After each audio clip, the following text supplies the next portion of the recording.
All right. It's the Lee Company Titans Talkback. Lee Company, all you need. Visit them online at leecompany.com. Titans trust their home stadium to Lee Company. Tackle their heating, air conditioning, plumbing, electrical problems, and they can protect your home too. Your next play, visit leecompany.com. Lee Company, all you need. The Dr. Kevin Dyson, Skylar Stoney Keeley. I'm the Professor Zach Lyons here to close out the final Lee Company Titans Talkback of the 2025 regular season. We got to start like we always do with the positives. Besides this season being over, what other positives do you have, Kevin Dyson? Well, I thought defensively, the one thing they did well was stop the run. And I thought that was going to be a challenge going into this game, and they did an effective job. I thought they got after the quarterback early. They did some things, especially with some unknown new Titans. Made a couple plays today, especially early on. And, of course, Big Jeff stacking up his career high. Offensively, that first drive was magical. I thought, again, that was kind of one of those things we've seen from them of late is they've gotten off at the starting gates pretty fast. They just hadn't been able to continue with that momentum throughout the games. The only game I could say they probably did that was the Chiefs game, I think was a game where they kind of put it a full game together. Was just another example of this season where it's evident that there are positions that need to be addressed. There's some inconsistencies from philosophical, offensively, maybe even some on the defensive side. Is kind of trying to piece something together. And, you got to give respect where respect is due for Mike McCoy to come in 12 games, get as many wins we talked about off air as Callahan is, to kind of somewhat right the ship in his short stint here. That was a good job done. It's not enough, obviously, for him, but it does make him more marketable for potential, whatever that potential is going forward, whether it be a coordinator or even a head coach job somewhere else, who knows. But today's game was the epitome of this last 2 years of really some good ups and some really deep downs, and not having the depth and talent to overcome some mistakes, penalties, turnovers, whatever it might have been the case throughout the season. They're just not there yet. And then you look at a team like Jacksonville, who just a year before was in similar dire straits, went through their coaching search, and now look, they potentially could be, I think, a 1 in the AFC if it all works out for them tonight. Yeah, if Denver and New England both lose to Los Angeles Chargers without Justin Herbert and Miami with Quinn Ewers, so let's not hold our breath there. But hey, crazy things happen, right? Let's be honest here. You go be a double-digit loss team to a double-digit win team. Right, exactly. Yeah, so if there's anything for fans listening and watching what happened this season, there's what you kind of look for. That's kind of swing you would hope to have from 1 year to the next. Yeah. Now, this 2-year downswing, really 2.5-year downswing, I think everybody's kind of sick of, including the Titans and the organization, I'm assuming. I bet.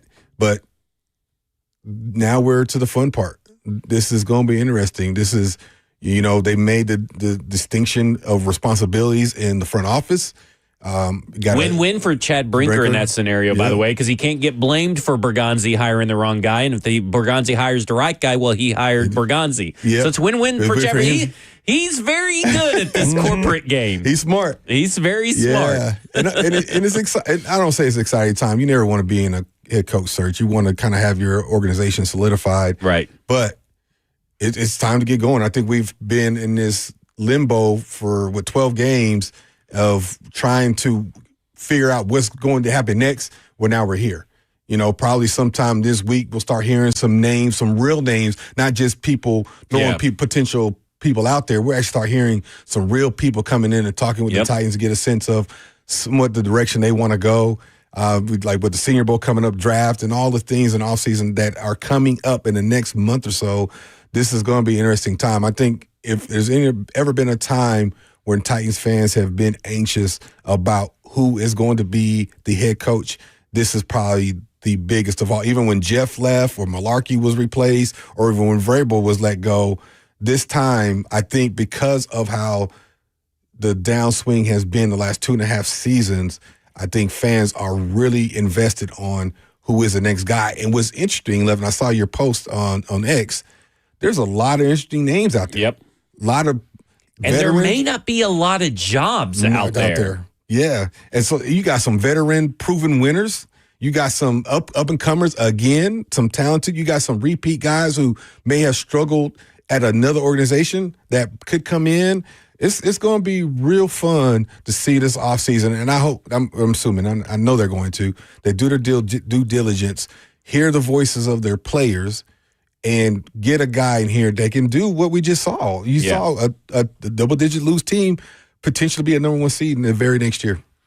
Yeah, you look at the win total swing for Jacksonville, 4-13 last season to 13-4 this season, 9 games. Yeah. 9 games in the win column for Jacksonville. So if you're looking for signs of hope for a quick turnaround, you saw that team on the opposite side of the field today from the Titans. Now, Dr. Dyson mentioned the run defense.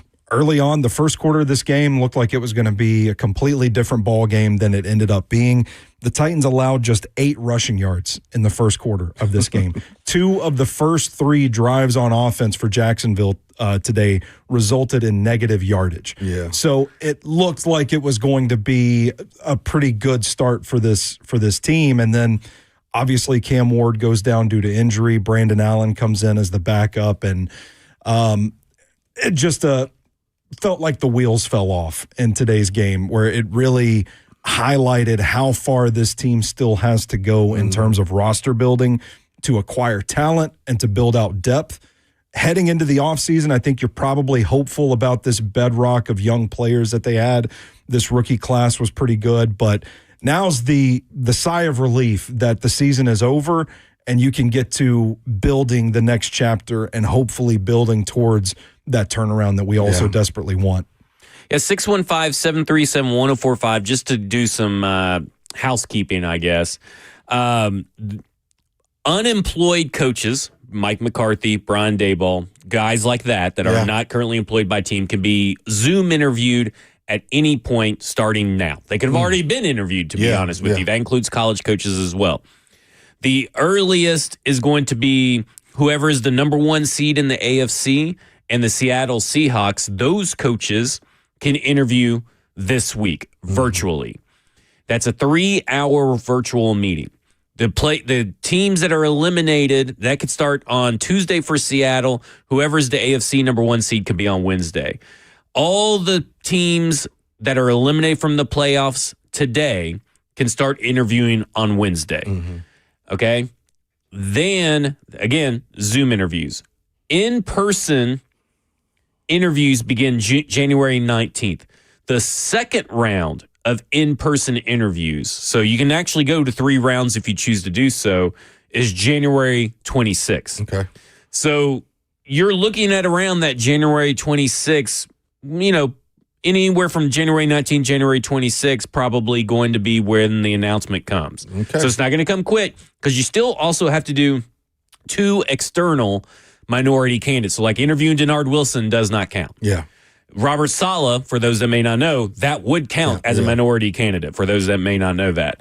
So, it just depends on what they do in that situation as well on the timeline. So you have to at least do that. So it could be a little bit, but to your point, they're already expecting, even before maybe current head coaches are fired, to interview roughly around 15 people this first go around. Yeah. Now, and when's the Senior Bowl? The Senior Bowl is the last weekend of January, which we should know because we're going, but I do not know the dates off the top of my head. That's what I thought, because your timeline kind of fits right around that same time. When Brian Callahan was hired, he was still building out his staff while we were down there.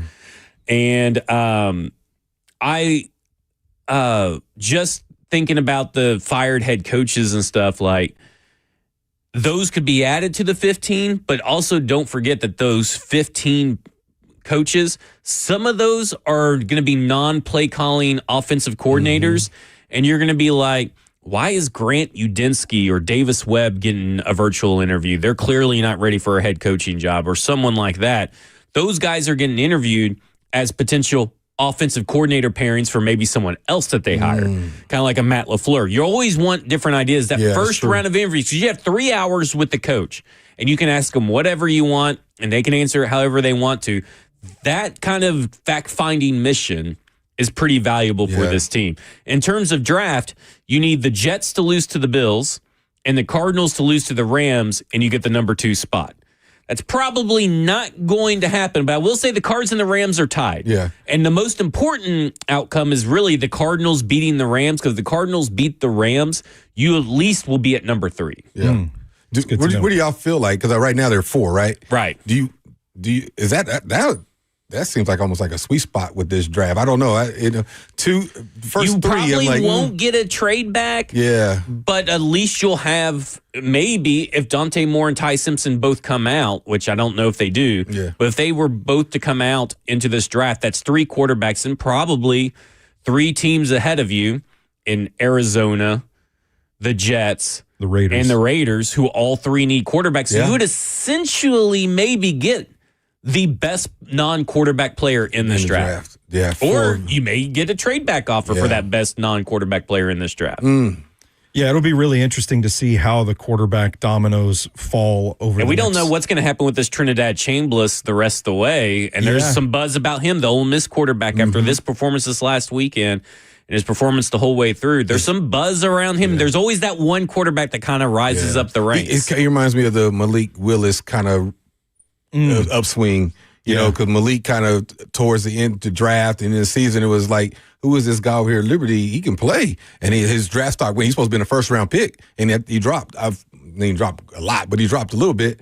So he kind of reminds me of that kind of chatter of a guy that's athletically and talented that could play well in this league. As we've seen Malik, as he's gotten to Green Bay, he's matured and he's become a bona fide backup at the very minimum. He can actually probably be a starter now. Yeah, I think the more quarterbacks that declare for this draft, the more it helps the Titans either way, because it gives a reason for teams behind them to potentially trade up. And if they don't, then that just slides more of the premium non-quarterback players in this class down to the Titans. So, and your guy might probably be there. Which one? The running back from Notre Dame. Yeah. I'm just saying, spot number 4 is a 4-letter word. Love is also a 4-letter word. So there you go. How about that? There you go. All right. Coming up next, we'll go to your phone calls. We'll also talk more about the Cam Ward Tennessee Titans, Cam Ward's injury. We got a little bit of clarity on that, unconfirmed, I guess, clarity on that. This is the Lee Company Titans Talkback right here on 104.5 The Zone.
It's the Lee Company Titans Talkback. Lee Company, all you need. Visit them online at leecompany.com. Fusion Site is the Titans provider of top-of-the-line VIP restroom, trailer, and roll-off dumpster needs. Fusion Site, Nashville's MVP. Visit fusionsite.com to learn more. Dr. Kevin Dyson, Scholar, Stoney Keeley. I'm the Professor, Zach Lyons. We're here with you till 6:30 p.m. Let's give you Cam Ward update. As you guys may have seen or probably have heard by now, Cam Ward on a design quarterback run, which I have no issue with them calling. The couple, kind of a late hit came in later down there, and he is believed to be reported, according to Jeff Howe, the Athletic, according to what he's heard, a grade 3 AC joint sprain.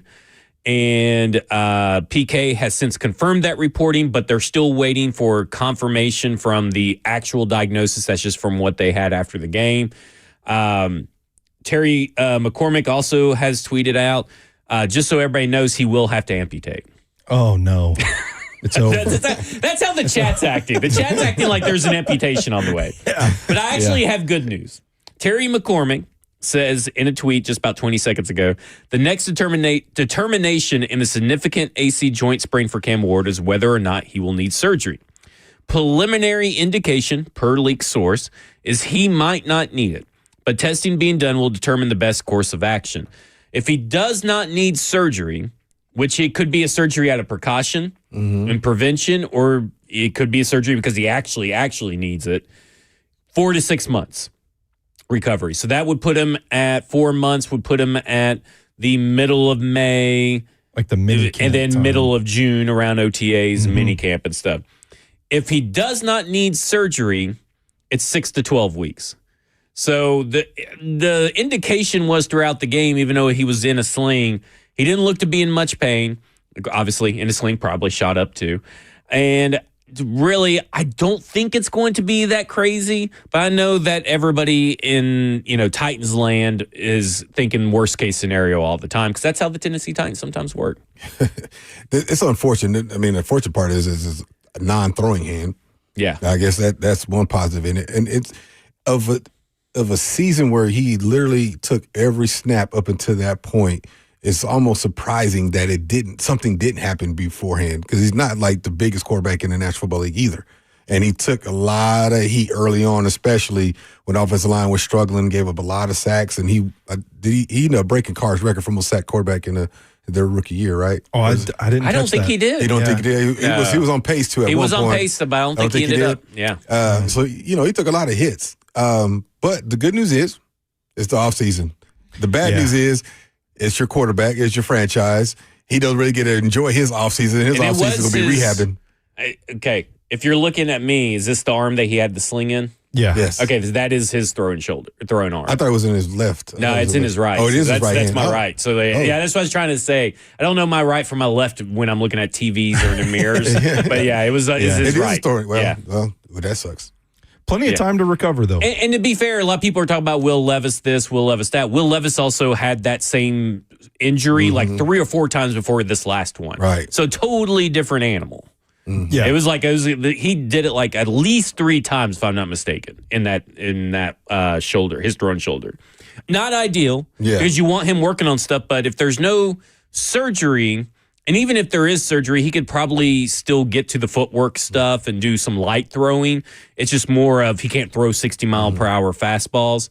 But it shouldn't hinder too much. You just don't want it to happen. Yeah, and the offseason is critical in the sense that this is his first offseason to really focus on him and his game. Now, not to say he wasn't last year, but you're getting ready for the draft. You're getting ready for draft drills and things of that nature, and the mental capacity of show me what you can do mentally. Do you understand your playbook? Can you interview well? That's what his offseason was last year. This was going to be an important offseason just from what you're talking about, working on some of the things that we watch film. Hey, look at your foot placement. Look at your drop here. Look at how your arm angle is here. Look at this read. Where was your head at? Where's your eyes at? Those type of things that this offseason is going to be crucial as. And then the aspect that we're not talking about is how important that weight room is.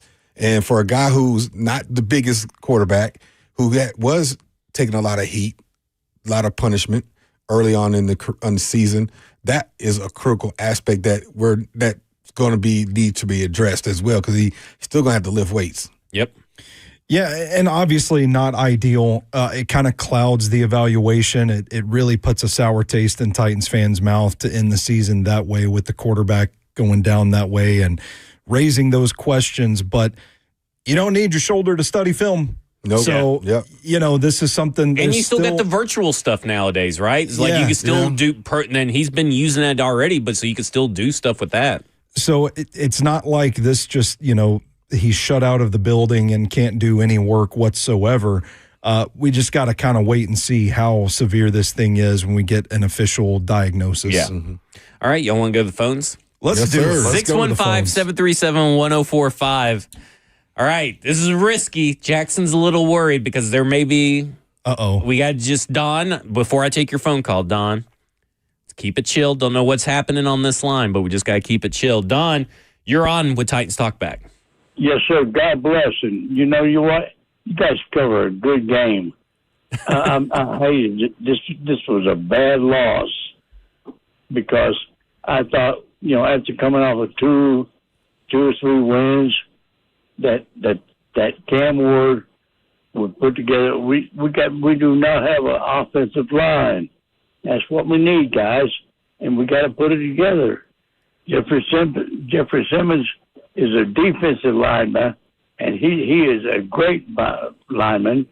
But we got to put together a guy going forward lineman. And if we don't do that, we don't have a team. We're going to get our guys hurt all the time. Thank you for listening to me. No problem. We appreciate it, Don. The offensive line will be interesting. Jackson Slater played a lot of snaps today with Kevin Zeitler going down with an injury. Looks pretty clean. And Jackson Slater was going up against Eric Armstead. I mean, we're talking about a former Pro Bowler. And one-on-one, and he was also catching some stunts. Yeah, firing I his don't know. hands. He looked pretty good. There were some rookie mistakes, but he looked pretty good. But I do agree, the offensive line is a question I want to save for later in the show because I think there is some good discussion to be had around this offensive line in the future for next year. But I do think it starts with the offensive line for whatever happens with Cam. Now, obviously, Cam did not get injured because of the offensive line. Yeah. But I do think that the offensive line started to gel and started to look better and better. But you would hope that whatever changes you make next year, it doesn't take as long to get there. And key spots is probably the blind side. And maybe another interior guy. And then depth for sure. I think you got to find some depth because that was another issue this year with the offensive line, especially early on with some injuries and bringing guys in again, happening again today. And I think that's going to be crucial. And we can go position by position, which I'm sure we will in the next 3 hours. But offensive line, aside from some skill guys, that playmakers, game changers that you look for, whether draft or free agency, offensive line, and my next guy would be that double-digit outside guy that needs to be kind of one of your focus points of the season, if not the focus point of the offseason. Yeah, and to Don's point, I mean, I think he's right. I think that so much offensive success is predicated on protection and the offensive line executing. It is something that the Titans have to improve upon. Now, a lot of it with the guys that they have right now is time on task, gelling together as a unit. We've seen them make progress, but now we're facing an offseason where Kevin Zeitler was only on a 1-year deal. So there's, is Jackson Slater going to be ready by the time the 2026 season starts to be the starting right guard? They have some questions to answer at center. You're starting to get into territory where do they re-sign or extend Peter Skoronski? And evaluating both tackles on the season as a whole, I think there are some questions along the offensive line that I think at best, if they have the answers, then it's time to start building some depth to something that Dr. Dyson said. Well, let's just continue talking about the offensive line since we pretty much just hit every topic I was going to say for later in the show. We can hit it later, too. We got 3 hours today. But, I mean, Mike Herndon over at PK.com today wrote and talked about try your best to keep everything intact for next year on the offensive line. Yeah. Which means bringing back Kevin Zeitler. If he wants to come back. Is that an option for you guys? Because I know Kevin Zeitler, we were very iffy. He seemed a little checked out at the beginning of the year, but these last few weeks, he looked like shades of Detroit Ravens Kevin Zeitler.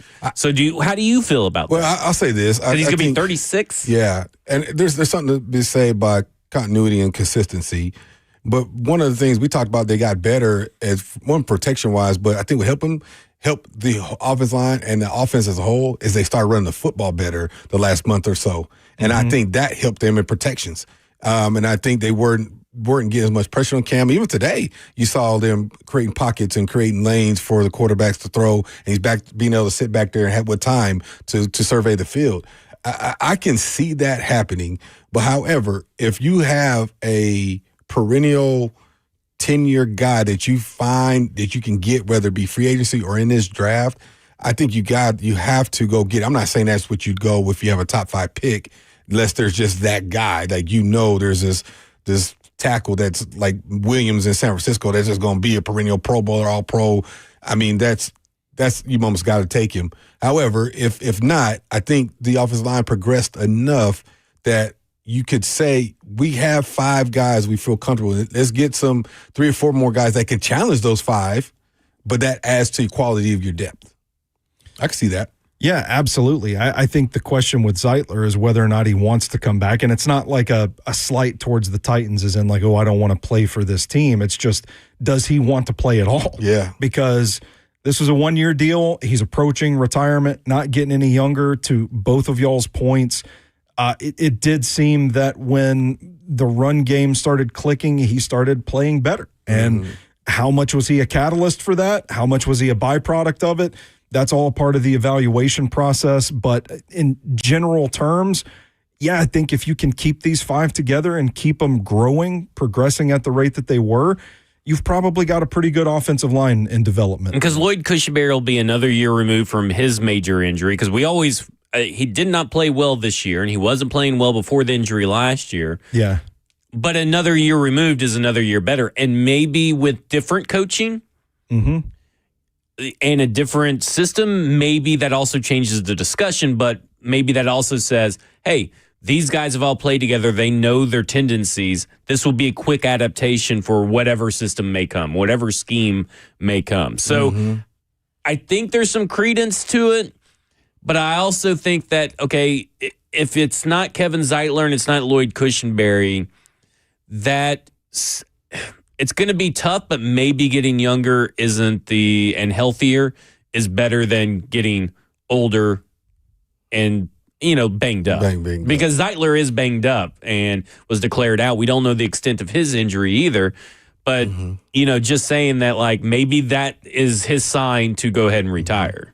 Well, he himself, I'm not saying that he should retire, but it also kind of aligns with how they played guys this season, where it was just put the young guys out there, let them go through the reps and gain the experience that way. Would be a similar philosophy, is just saying, hey, let's get younger and just throw them out there and let them develop on the field. Yep. All right, let's go to Eric in Nashville. And I'm just a little disappointed he wasn't the first caller on the last Titans Talkback. But Eric, you're on with Titans Talkback. Guys, I can't help it. I call them when I hear the thing, and I'm trying to get through, but if somebody beats me to it, there's nothing I can do about it. Yep. First of all, guys, Happy New Year to you. I guess it's kind of more like April Fool's when I heard you talk about that whole thing about the shoulder being amputated and stuff, guys. And also, guys, I'm not good at math. I mean, or at least you guys are. Guys, you only have to have 2 hours. Somebody keeps saying 3 hours. It's actually 4:20, and you said the show ends at 6:30, so that's a little over 2 hours. We talked about from when we started, E. Yeah. Oh, okay. I'm just messing with you guys. Guys, first of all, real quickly, about the game today, and I've got a couple other things I want to get to. Not only did you hate for Cam Ward for him to go down like that, the end of the season that way, but also Corey Levin also got hurt. The secondary, it's a mass unit with all the players he had hurt and everything. So really, we're undermanned. It's kind of what could you expect today with that type of when you have that many players just banged up? Because Jacksonville was motivated, really needed to win the game, and they certainly were going all out to win today. So it's kind of results are kind of what it was, and also the kicker, boy. right before the half, kicking at 60, whatever it was, 67-yard field goal. Just incredible. But, guys, a couple other quick things, and I'll get off. First of all, about the moves and stuff that I heard where the Titans announced a letter, and Amy Armstrong said she's going to send a letter to the fans. I guess I'll be getting it since I'm a season ticket holder pretty soon. Hopefully, I'm trying to be optimistic and everything will change. But also, guys, one of the difficult decisions I made is this. I'm a season ticket holder. I originally bought my season tickets. Didn't have them for the first season at Nissan Stadium, but made it during the Super Bowl run. Been a season ticket holder ever since. So it's 25 years. Of course, this could be my last year, guys, because I still have not made up my mind whether or not I'm going to the new stadium or not. It's not that I don't want to, but I got to think about the price and everything and trying to get the cheapest tickets. And even though I've got money, I'm not, of course, made of money. So it's kind of one of these things where the earliest I would make a decision is probably right after Super Bowl in about 6 weeks, to where the latest it would probably be around about the start of training camp, which is in about 6 months. So I'm pretty much down to the thing. If I have made a decision about the start of next season, probably to do this, if I still haven't made the decision, then next season will probably be my last season of doing this. Guys, I still don't know yet, but I've enjoyed every single minute of it, even though the last few years haven't been that good. It's tough for me, and I still want to continue to do it. But right now I'm just kind of, it's in limbo whether or not I'm going to continue doing it. But I'm still going to enjoy the broadcast on the radio. Guys, tighten up. It's always been a pleasure to talk to you. Looking forward to next year, and we'll talk to you again soon. Thanks, Eric. Tighten up. Yeah, thanks, Eric. Happy New Year. Happy New Year. That's the last Hey Guys we'll hear from Eric for the 2025 season. I know. It's time flies. I know. That's Time crazy. flies. It does seem like this season went by too quick. And obviously, in the midst of a season, you're like, when can this season be over in a season like this? And then you're thinking, towards the end, I'm like, man, that means we're going to be going like for several months without football. That's what this really means. Yeah. Even abysmal football is better than no football. The UFL starts at the end of March. There you go. At least I'll have that in the Senior Bowl. That in the Senior Bowl and the draft, yeah. Oh, man. But, yeah, just real quick. I mean, I don't want to harp on the negatives on this, but Brandon Allen. Whoa, buddy. We gotta confirm some priors here. I mean, all preseason when we're on cover 2 and football and other F words, and I think even here when we were doing Titans Talkback for the preseason games, we were like, they need a better veteran backup. Mm-hmm. And I get it's the last game of the season, and this team was entirely lucky to not have any injury before today from Cam Ward, because this was about as bad as quarterback play as I've seen in a long time. In fact, he is the first quarterback in NFL history, dating back to 1933, to have 30-plus pass attempts, less than or equal to 2.4 yards per attempt, and less than or equal to 4.2 yards per completion. Ooh. It is statistically the worst performance by an NFL quarterback, statistically. Now, there are, obviously there's we looked it up today. Rusty Smith had like a 3-interception, 0 touchdown game, but he had 148 yards or something like that. This was a pretty bad game. I mean, it was. And this is why I feel like backup quarterback gets a little bit overlooked, but he's getting paid because he's been in the league longer, getting paid more than what Gardner Minshew got paid. So there are options out there to better your quarterback situation. And this is a Brian Callahan driven move that it's like having another coach in the training room, which how many coaches do you need for one quarterback? I mean, so at some point someone's going to have to be able to play football. Mm-hmm. It feels like this should have been a wake-up call for the front office, right? Because you go through the whole season, Cam Ward plays every snap up until today. You don't really know what you have in a backup other than what you have in practice and in the meeting rooms and that sort of thing. Seeing action on the field in a meaningful game, the way that Brandon Allen played, and again, it's nothing personal against the guy, but it wasn't good enough. Yeah. And it really felt like Cam Ward's absence took the wind out of their sails today, and just which typically does for NFL teams, right? If your backup or if your main starter goes down, but typically you at least have a backup quarterback that can at least throw the ball 10 yards in the air. It was rough, man. That ball was hitting the dirt several yards in front of receivers. The pocket presence, it wasn't the same wiggle that we've seen from Cam Ward. It just, I don't know. It was not quality football. I'll be interested to see what they do with Levis, not to bring him back into the conversation. That's true. Because he's on IR right now, obviously healing up his shoulder. Yep. And he still has 2 years left on his deal, I believe, after this one. So it'd be real interesting to see. We know Cam's going to be starter. They said that when he was in the conversation anyway, let alone coming back from injury and what happened today. So do you spend on a guy like Gardner Minshew, or do you go ahead, excuse me, go ahead and make Levis your number 2? And new coach? Yeah, because you don't know how the new coaches are going to feel about Levis or Cam. Because, I mean, I know that the coach will be largely tasked, and his directive is Cam Ward's our quarterback. This is what you need to get the most out of Cam Ward and assemble a staff that will get the most out of Cam Ward, and we'll assemble a roster to get the most out of Cam Ward. But how many times have we seen quarterback changes and stuff like that with new head coaches and certain leeways and if no improvements are made? But to your point, they do kind of have a backup quarterback here on their own roster right now. 615-737-1045. We got calls pouring in. Look at that. How about that? Look at that. We'll take more of your phone calls when we come back, because when we come back, I mean, we still got topics to talk about. Jackson Slater, we haven't even really broken down his game. We haven't broken down Jackson Slater's game. We haven't talked about, Cam Ward. Where does he need to improve upon? And talk about what scheme maybe fits Cam Ward, because there are some questions about that apparently popping up. Big Jeff's year, we got to talk about his extension. We got the draft class of 2024 and 2025. And let's also talk about the Jags and Texans and how they got to their turnaround. Can the Titans duplicate that? I mean, so much to really to get to. Got a lot of and of course we got all these phone calls. I mean, they just keep coming in. 615. We're at a surplus. And we got to kind of talk about the Jaguars fans going crazy for Cam Little. Yeah, that was pretty 67-yard field goal by him, and that's the second longest outdoors. And it's a second longest of his, and he already had a 68-yarder. That's pretty impressive. But they went, apparently, and you could hear it on TV, wild over Cam Little. So we got a lot to talk about. And of course, the next Titans head coach. Maybe we'll talk about that as well. How about that? Your phone calls, 615-737-1045. This is the Lee Company Titans Talkback right here on 104.5 The Zone.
It's the Lee Company Titans Talkback. Lee Company, all you need. Visit them online at leecompany.com. Let's go to the phones. Let's go to Michigan. Michigan, you're on with Lee Company Titans Talkback.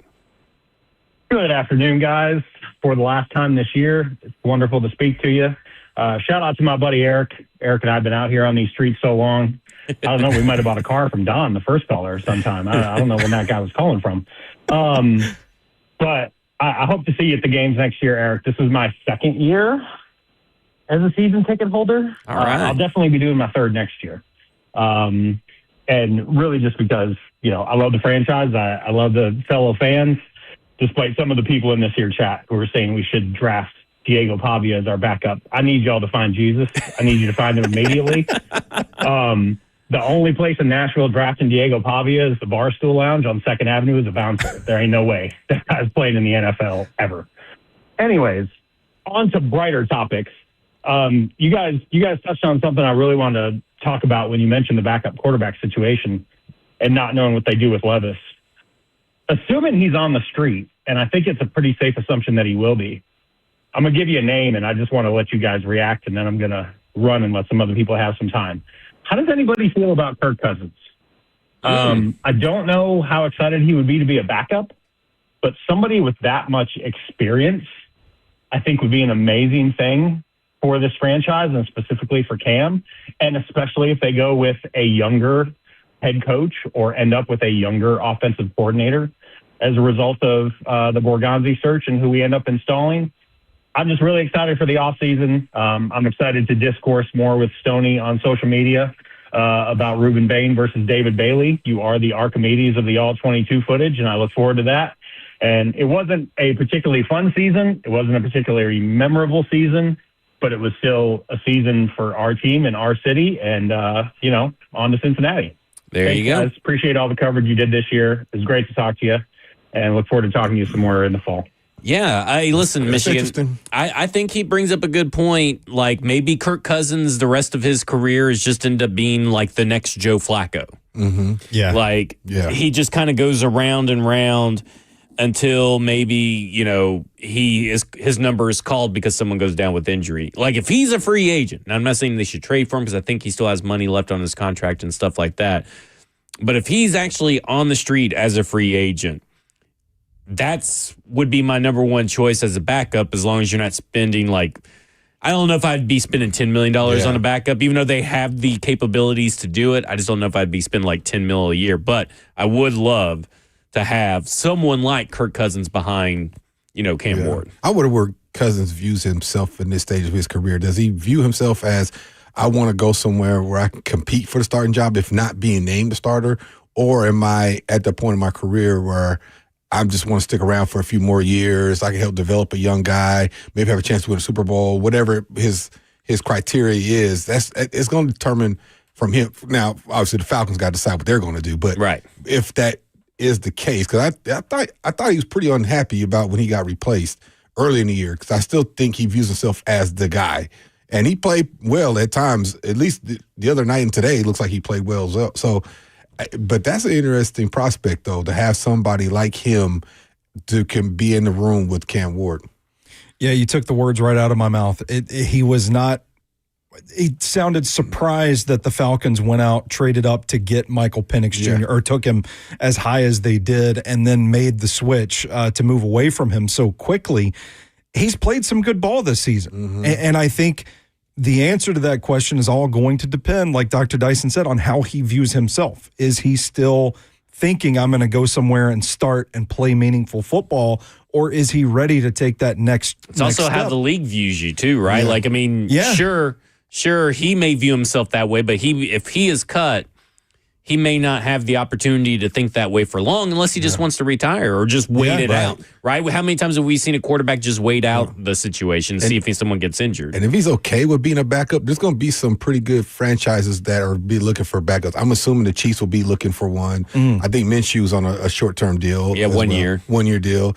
The Raiders are probably going to be looking for one. Yep. To whoever they draft, I'm assuming. Well, and especially if they're not going to keep Geno, I think they can actually cut Geno. Yeah. In the way they constructed that contract, but they may keep Geno as the backup quarterback. That's true. Yeah, but I certainly think there are worse options than Kirk Cousins out there. Yeah. Well, we saw it today.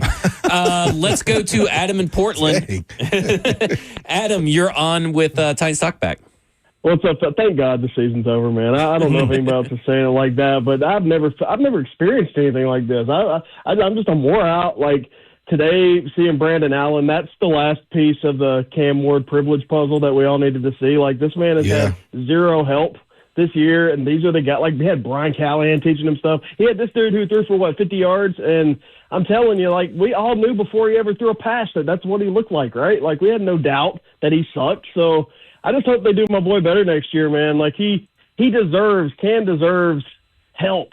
Like, yes. and we already talked. We covered that a couple weeks ago. How daunting his schedule has been. But if you guys could just give me one area that he had received some type of like boost in, and I'm sitting here thinking like while I'm waiting on hold, I'm like he's got no help. Like he had got lucky with a couple of fourth rounders that they were able to produce like 400 yards. But other than that, he's got no help.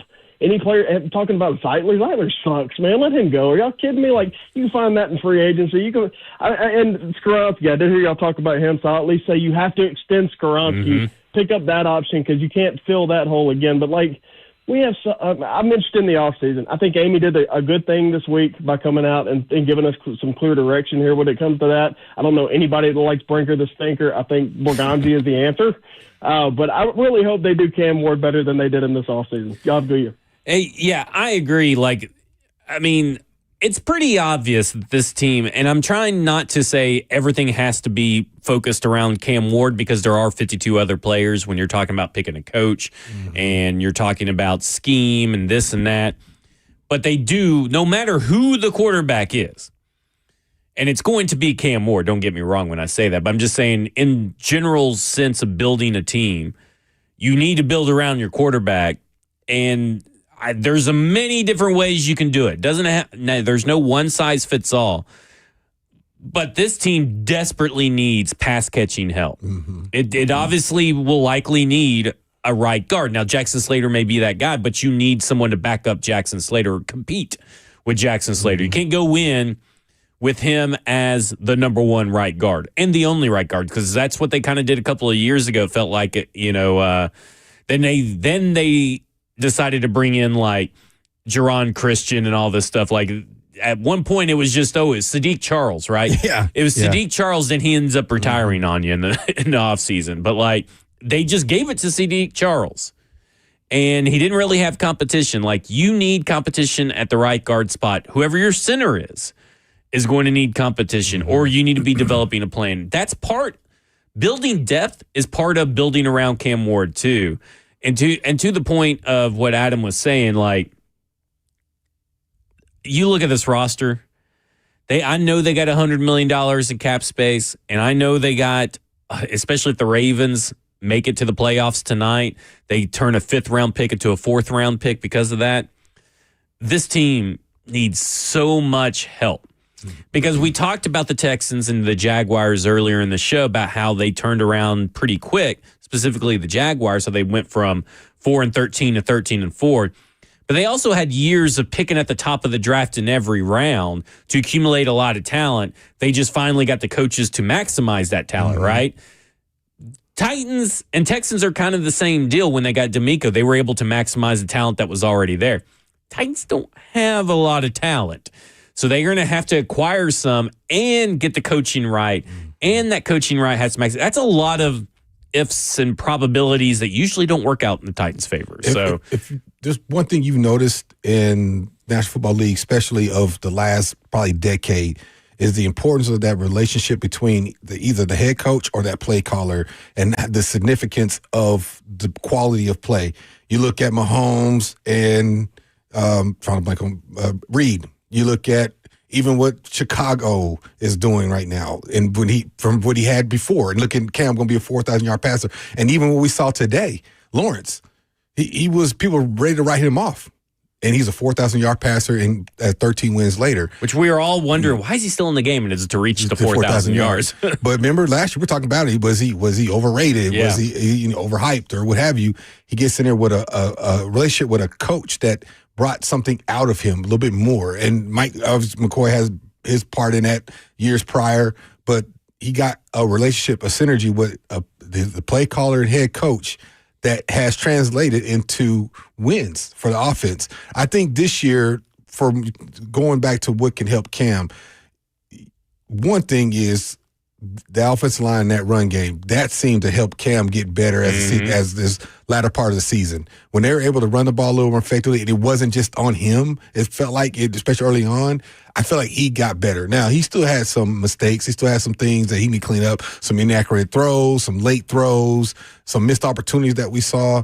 But that relationship between whoever that head coach is and or whoever that play caller is when you're going to see a significant jump for Cam from year 1 to year 2. And I'm trying to think of another example of that happening, or things have changed to the other side where all of a sudden the guy wasn't as good as he was previously with the staff beforehand. I'm trying to think of an example of that, but I can't right now. But this head coach hire is so huge because it's different than when Callahan came. You can say, well, we had Levis, but this is a little bit different now that you have your overall number 1, first overall pick. You know he's your guy. So this coach hire is crucial for that relationship going forward. I would say to Adam, I'm worn out too, brother. I'm worn out too. But if you're wanting some positivity at the end of this season, I think just the fact that we're sitting here on January 4th saying, well, Cam Ward needs to be built around. Cam Ward needs help. I think that in and of itself is a silver lining because we know Cam Ward is the guy. And it wasn't really, a unanimous eval on Cam Ward. There were some questions about his game translating to the NFL, but I feel like one of the bright spots from this season is that we learned that Cam Ward is the guy for this team, and now he is deserving of being built around and really putting those resources into making his game better. Yep. Yeah, we talked about, the run game. Since week 10, the Tennessee Titans are 8th in rushing, obviously not including today, in total rush yards. Yardage? Okay. I didn't know if that was attempts or yardage or what. In attempts, they are 8th as well. So Yeah, there you go. So they were that's pretty important, and that kind of coincides with, what Cam Ward has looked like over these last few games, because he has looked better. There's no doubt about that. You look at, this is from Sharm Sports on Twitter, if I could find the tweet here. It was actually a really good tweet. Oh, here. That wasn't meant to be a slight, Adam. Cam Ward in the final 8 games of the season, 62% completion percentage, 10 touchdowns, 1 interception, 103.5 passer rating, 2 rushing touchdowns, 4 straight great games with 2 touchdown passes, weeks 14 through 18, 3 games with over 100 passer rating, obviously including today, which he only threw 3 passes for. But, I mean, that's how you want to end on, right? It's coming together. Exactly, it's coming together. And you don't want to end on a season like that, a complete 17-game season. We're talking about a 4,000-yard passer, a mid-20s to low 30 touchdowns, passing touchdowns, however many rushing yards mixed in on that, and you're talking about a quality year of a season, as opposed to a pocket of time where things seem to turn over for them, change a little bit, and we can go back to the running game, to simplifying whatever they did, but there has been a growth, and that's all we were saying from the jump. This year was about, okay, not going to Super Bowl, love it, wish it happened, but that was never kind of case. Even what was coming from the organization was, this is kind of a building year, building block year. But what we hadn't seen, and what was getting frustrating from my standpoint, I feel like you could share the same, and the fans feel the same, was it didn't seem like it was getting better. It felt like it was getting worse a lot of times. And like Coach Fox used to tell us in Carolina, a football player doesn't stay the same. You either get better or you get worse. You do not stay the same. So in that case, if that's the evaluation, they were getting worse, or more specifically, Cam was getting worse. But over the last month and a half, as you just mentioned, he got better. And I think as a fan of the team, as a person who's watching the game, that is something you can build optimism over, be somewhat like, you know what, next year, if we get some pieces in there, this offseason, where they made the distinction of this your responsibility. Now, this offseason is going to be crucial leading into maybe not even 26 going into 27. And again, the stadium, that's part of it. But that's when you hope that, okay, you go from 4 or 3 and whatever we are now, maybe if you have a season like Jacksonville this year, wow, that's beyond me. Like, that just doesn't happen.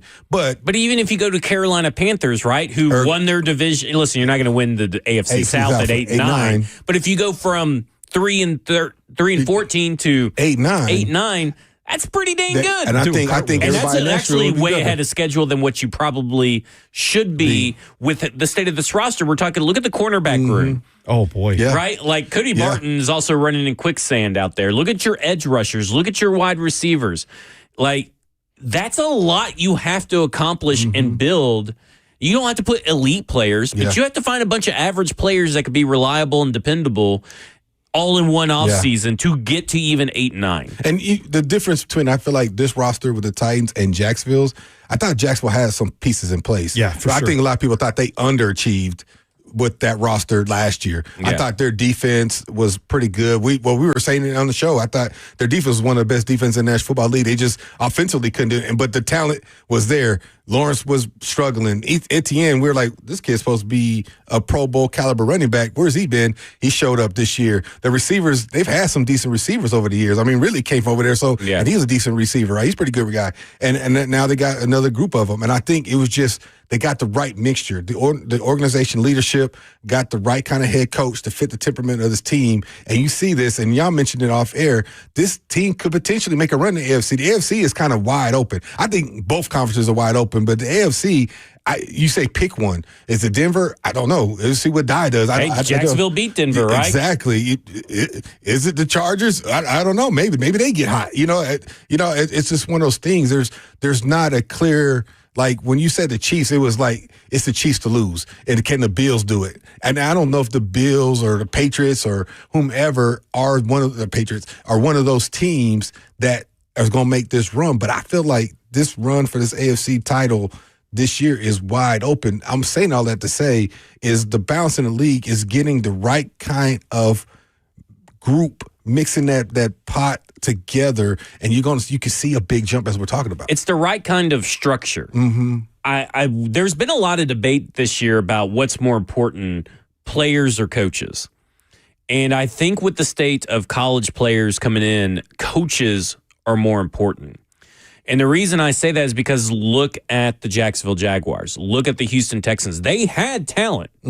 They just didn't have people that can maximize it. Now, obviously, you do need talent, but you can go over and look at the Browns. The Browns have talent. Yeah. This idea that the Browns are a bad roster is crazy. But Kevin Stefanski's the one on the hot seat and the GM's not, because they think they have talent. Yeah. Look at the Giants. Joe Shane is keeping his job because they love his drafts and they got young talent. Wan'Dale Robinson, 1,000-yard receiver. Malik Neighbors is still on that roster. They think Jackson Dart's the real deal. Tyrone Tracy is getting yardage. And then they had Cam Scattaboo, and then they got that defensive line. They have talent. They just don't have the coaching to maximize it. Yeah. And at some point, we have to kind of sit here and say, like, I think the Titans are better than their record states, but they didn't have the coaching all year long that they necessarily needed. Yeah. And whether that's Brinker and Borgonzi's fault for keeping Brian Callahan when they probably shouldn't, because history kind of tells you, NFL history is pretty good at predicting the future. And it kind of told you Brian Callahan's likely going to get fired because that's just how the NFL weirdly works. Yeah. And so I kind of look at those situations. I'm saying, I think we're in a phase. I think a couple of years ago, you could probably make the argument having players is more important. But I think even look at what Kevin O'Connell is trying to put together over there. Obviously, quarterback matters the most. Yeah. But if you have a quarterback or you have a guy like, I still think Kevin O'Connell is a pretty dang good coach. And I think that there's a lot of coaches that would have been worse than Kevin O'Connell this year. I think coaching matters. Yeah. Talking about the personnel, the roster building aspect of this. I told you guys this during the break. I looked at 6 Titans defenders that had 5+ tackles in today's game. Cedric Gray, James Williams are 2 of those names. The other 4, correct me if I'm wrong, Zach, Micah Robinson, Jarek Reed, Sanusi Kane, Truman Jones, none of whom were on this team's initial 53 roster. Who's that guy? No, nobody but Daryl Baker Jr. in the entire secondary was on this 53-man roster at the beginning of the year. So there is some building to do from a talent and depth standpoint, but to what Zach is saying here, I think it amplifies the importance of this coaching hire. Yeah. Because I think whoever is the coach of this team in 2026 is still probably going to be asked to make a 5-star meal with less than stellar ingredients. Again, look at the Panthers, right? I mean, this is a team that's a team that's also bereft of talent, that their coaching staff, shout out to Ejiro Evero, who's the defensive coordinator, who's been a head coaching candidate a couple of times, and Dave Canales, that those guys have been competitive and won some pretty big games because coaching has put them in places to succeed and has not asked them to do more than what they're capable of. Yeah. And they look like an 8-9 team. Mm-hmm. I mean, and I know that doesn't sound sexy and everything, but they've beaten the Rams. What's to say they don't win their first game that they have home field advantage on in the playoffs? And 8-9 or 8-8 in the old days, a 500 team is I think when you're coming off of such abysmal seasons, 8-8 is a win, right? That's right at 500, and they're 8-9, obviously, but that's right at 500. That's showing growth. So I would be excited about the potential going forward based off of where you had been. And I think, I had been comparing them to the organization that was probably down the longest. I'm trying to think of anybody that I can remember in my time of watching professional football in 40-something years, that somebody that has been on the downswing in that valley for the longest, the Detroit Lions. Mm-hmm. And you got to say, the Detroit Lions have had talent. They've had some decent head coaches, but it just, for whatever reason, it didn't match. They got Hall of Fame talent that has come through that organization. Well, they were picking at the top of the draft almost every year. I know. And you look at like Barry Sanders, Calvin Johnson. I mean, you can go down the list of talent that they have had down there, but for whatever reason, it didn't click. But then they got the right kind of head coach. They started building that roster. It started with a trade.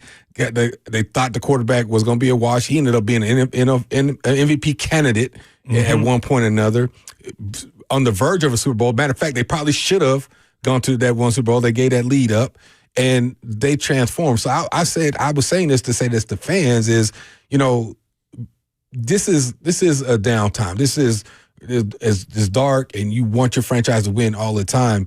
But of the history of the NFL, if you look at it, it could be worse. You could be Lions fans who've been fans for 50 years of losing, and now they're relevant. And that's not what we want. We're in a down period for a 2.5-year stint. It just feels like it's been 50 years because the way it's played out. But what we're talking about, as y'all are mentioning, is building this roster piece by piece. And if they show that progression of getting better, as we've seen this last month of football, I think in a year or two, we're going to be talking about they're competing in the AFC. What that looks like, I don't know. In the entirety of the AFC. And yes. They could be competing in the AFC South. Right.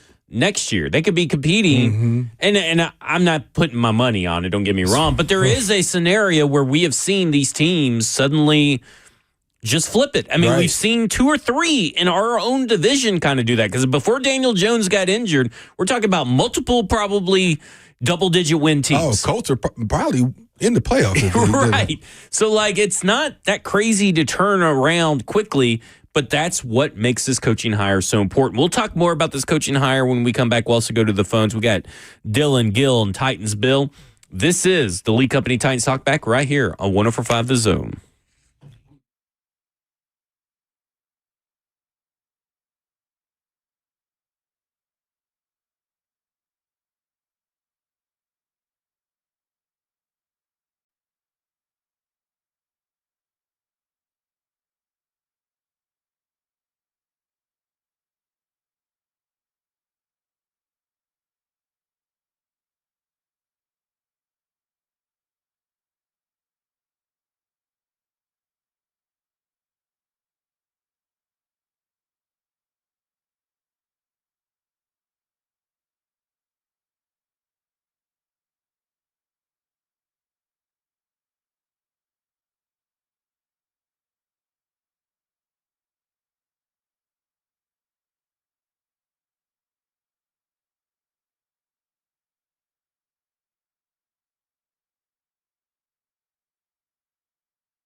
It's the Lee Company Titans Talkback. Lee Company, all you need. Visit them online at leecompany.com. Available 24/7. Put Lee Company on your team. Tackle your home's heating, air conditioning, plumbing, electrical problems. Schedule online at leecompany.com.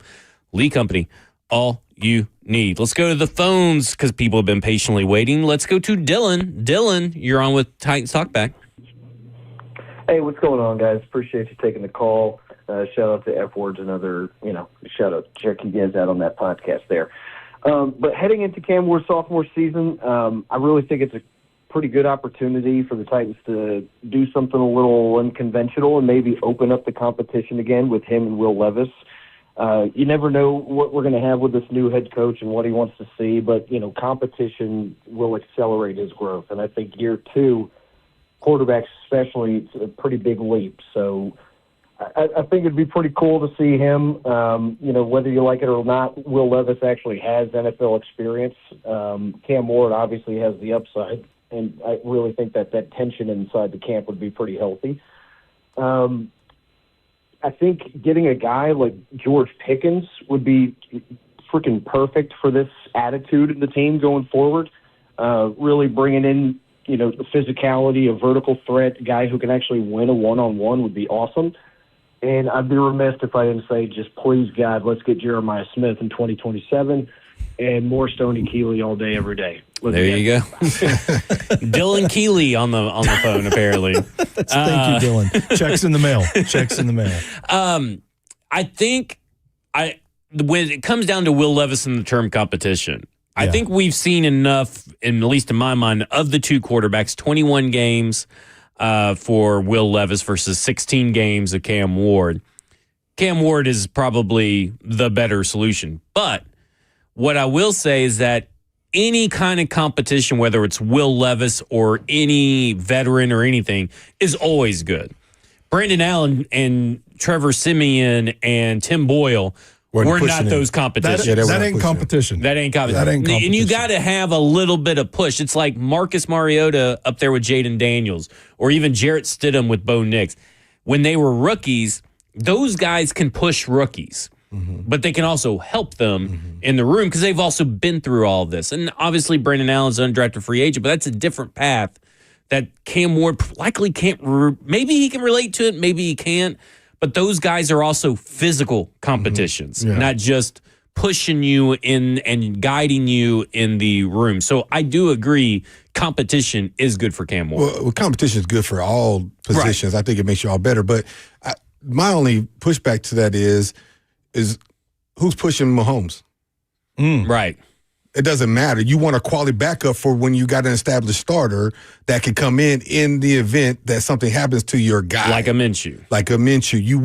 That's what your backup's for, is not to necessarily compete with your starter to take his job, but compete in the sense that the drop-off is minimal as much as possible from your number one guy. Like who's Allen's backup in Buffalo? Trubisky? Again, that's a quality guy who was drafted high, been a star in this league, that not necessarily challenging Allen, but if in the event something happens to Allen, you can get him in the game. Who's May's backup? I'm just going through some of the guys who are the established starters that you can, you can say let him and Levis compete, but that's ultimately, no, it's Cam's job. What I want out of that is this guy can push him to say, if you do slack off, I have a quality backup that I feel like I can still win games with. Not necessarily a guy that's competing for his job, because that's not going to be the case. Yeah. I'm curious. I would ask you, Dr. Dyson, as far as a player's psyche, like what's better for a young quarterback, to go out there and compete and win the job, or to be told up front, this is your job to lose and to get all the first team reps and all the first team action and all that? Two parts. Second part of that is, what does it do for a young player's psyche to be given the job, to earn it, to play well the season, and then to go from that to being back in a competition? Yeah, I'll simplify it and say this. And what we're doing right now, would you rather be able to speak freely and do your job with relaxation, or know there's somebody in the bullpen waiting to take your job and you just waiting till you make a mistake? I mean, I'm all about that relaxation. Exactly. Yeah, because what if that person was like right there behind the glass, just watching you the whole wait time? For you to make a mistake. And here it is. And if your leadership, your head coach, your organization saying you got one slip up, the guy taking your job, how can I relax as a player and play at my best when I'm looking over my shoulder the whole time?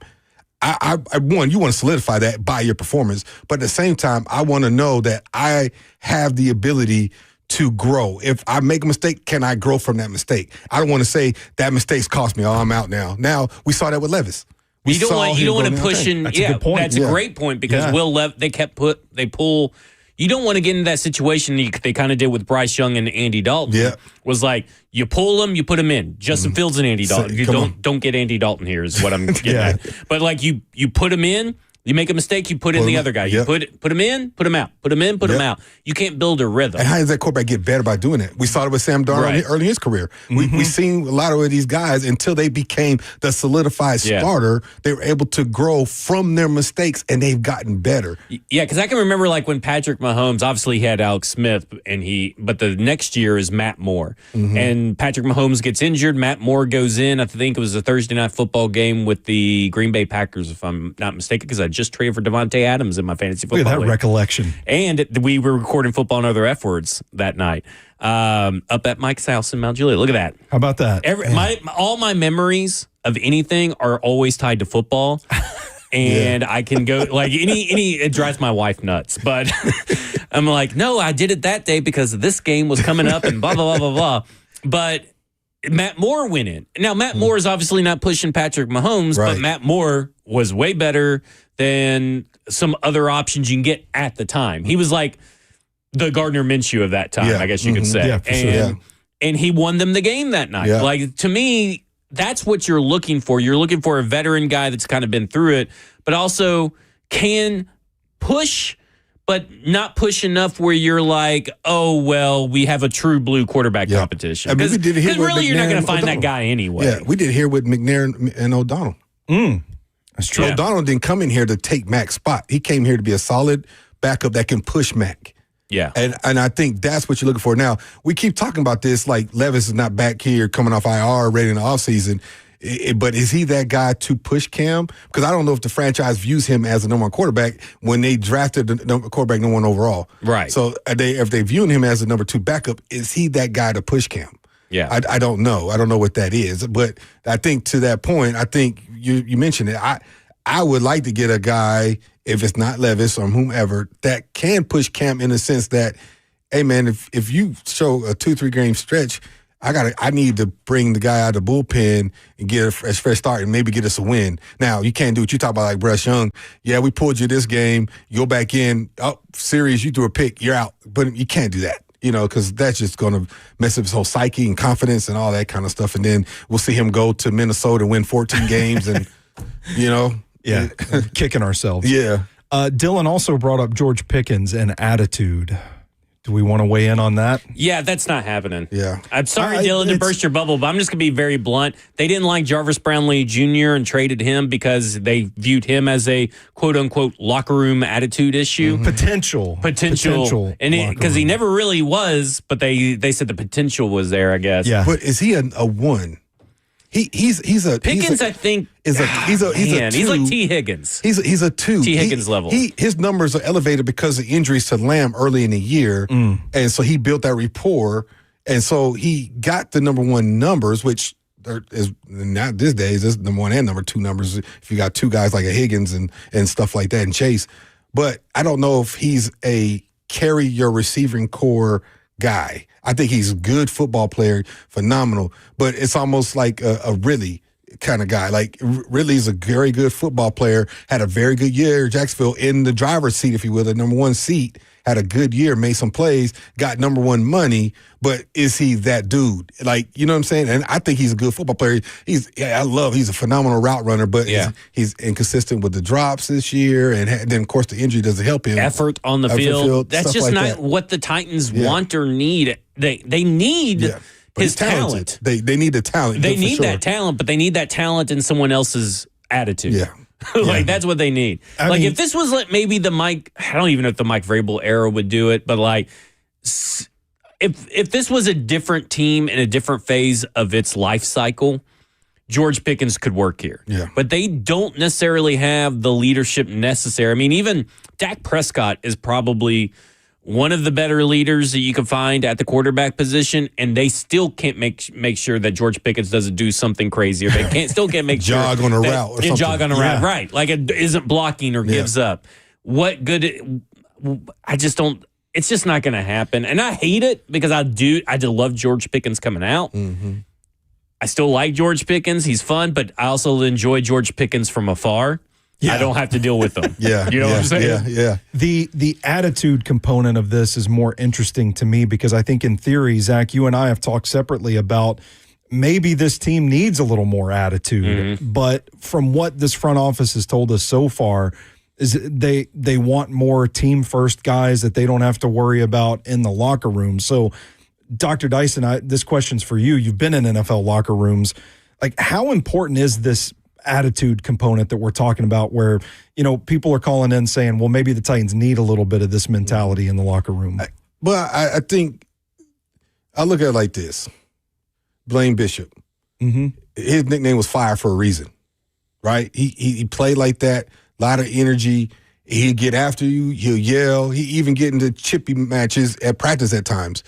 But when it's all said and love, he just wanted to win, and he would acknowledge that his mistake after or whatever it was. He just wanted to win. He wanted you to care about winning as much as he did. He wanted to know you were studying your film. He wanted to know you took it serious. And that's the attitude you're talking about. Guys, you got to have an edge. You want those guys to have an edge to them, and they maybe start a fight at other games. Yeah. You want those guys. Well, you got Jeffrey Simmons, right? I mean, he just kind of like shoulder checked a few people walking down from the sideline, and he gets a personal foul, which was the weakest personal foul I've ever seen. It feels like, yeah.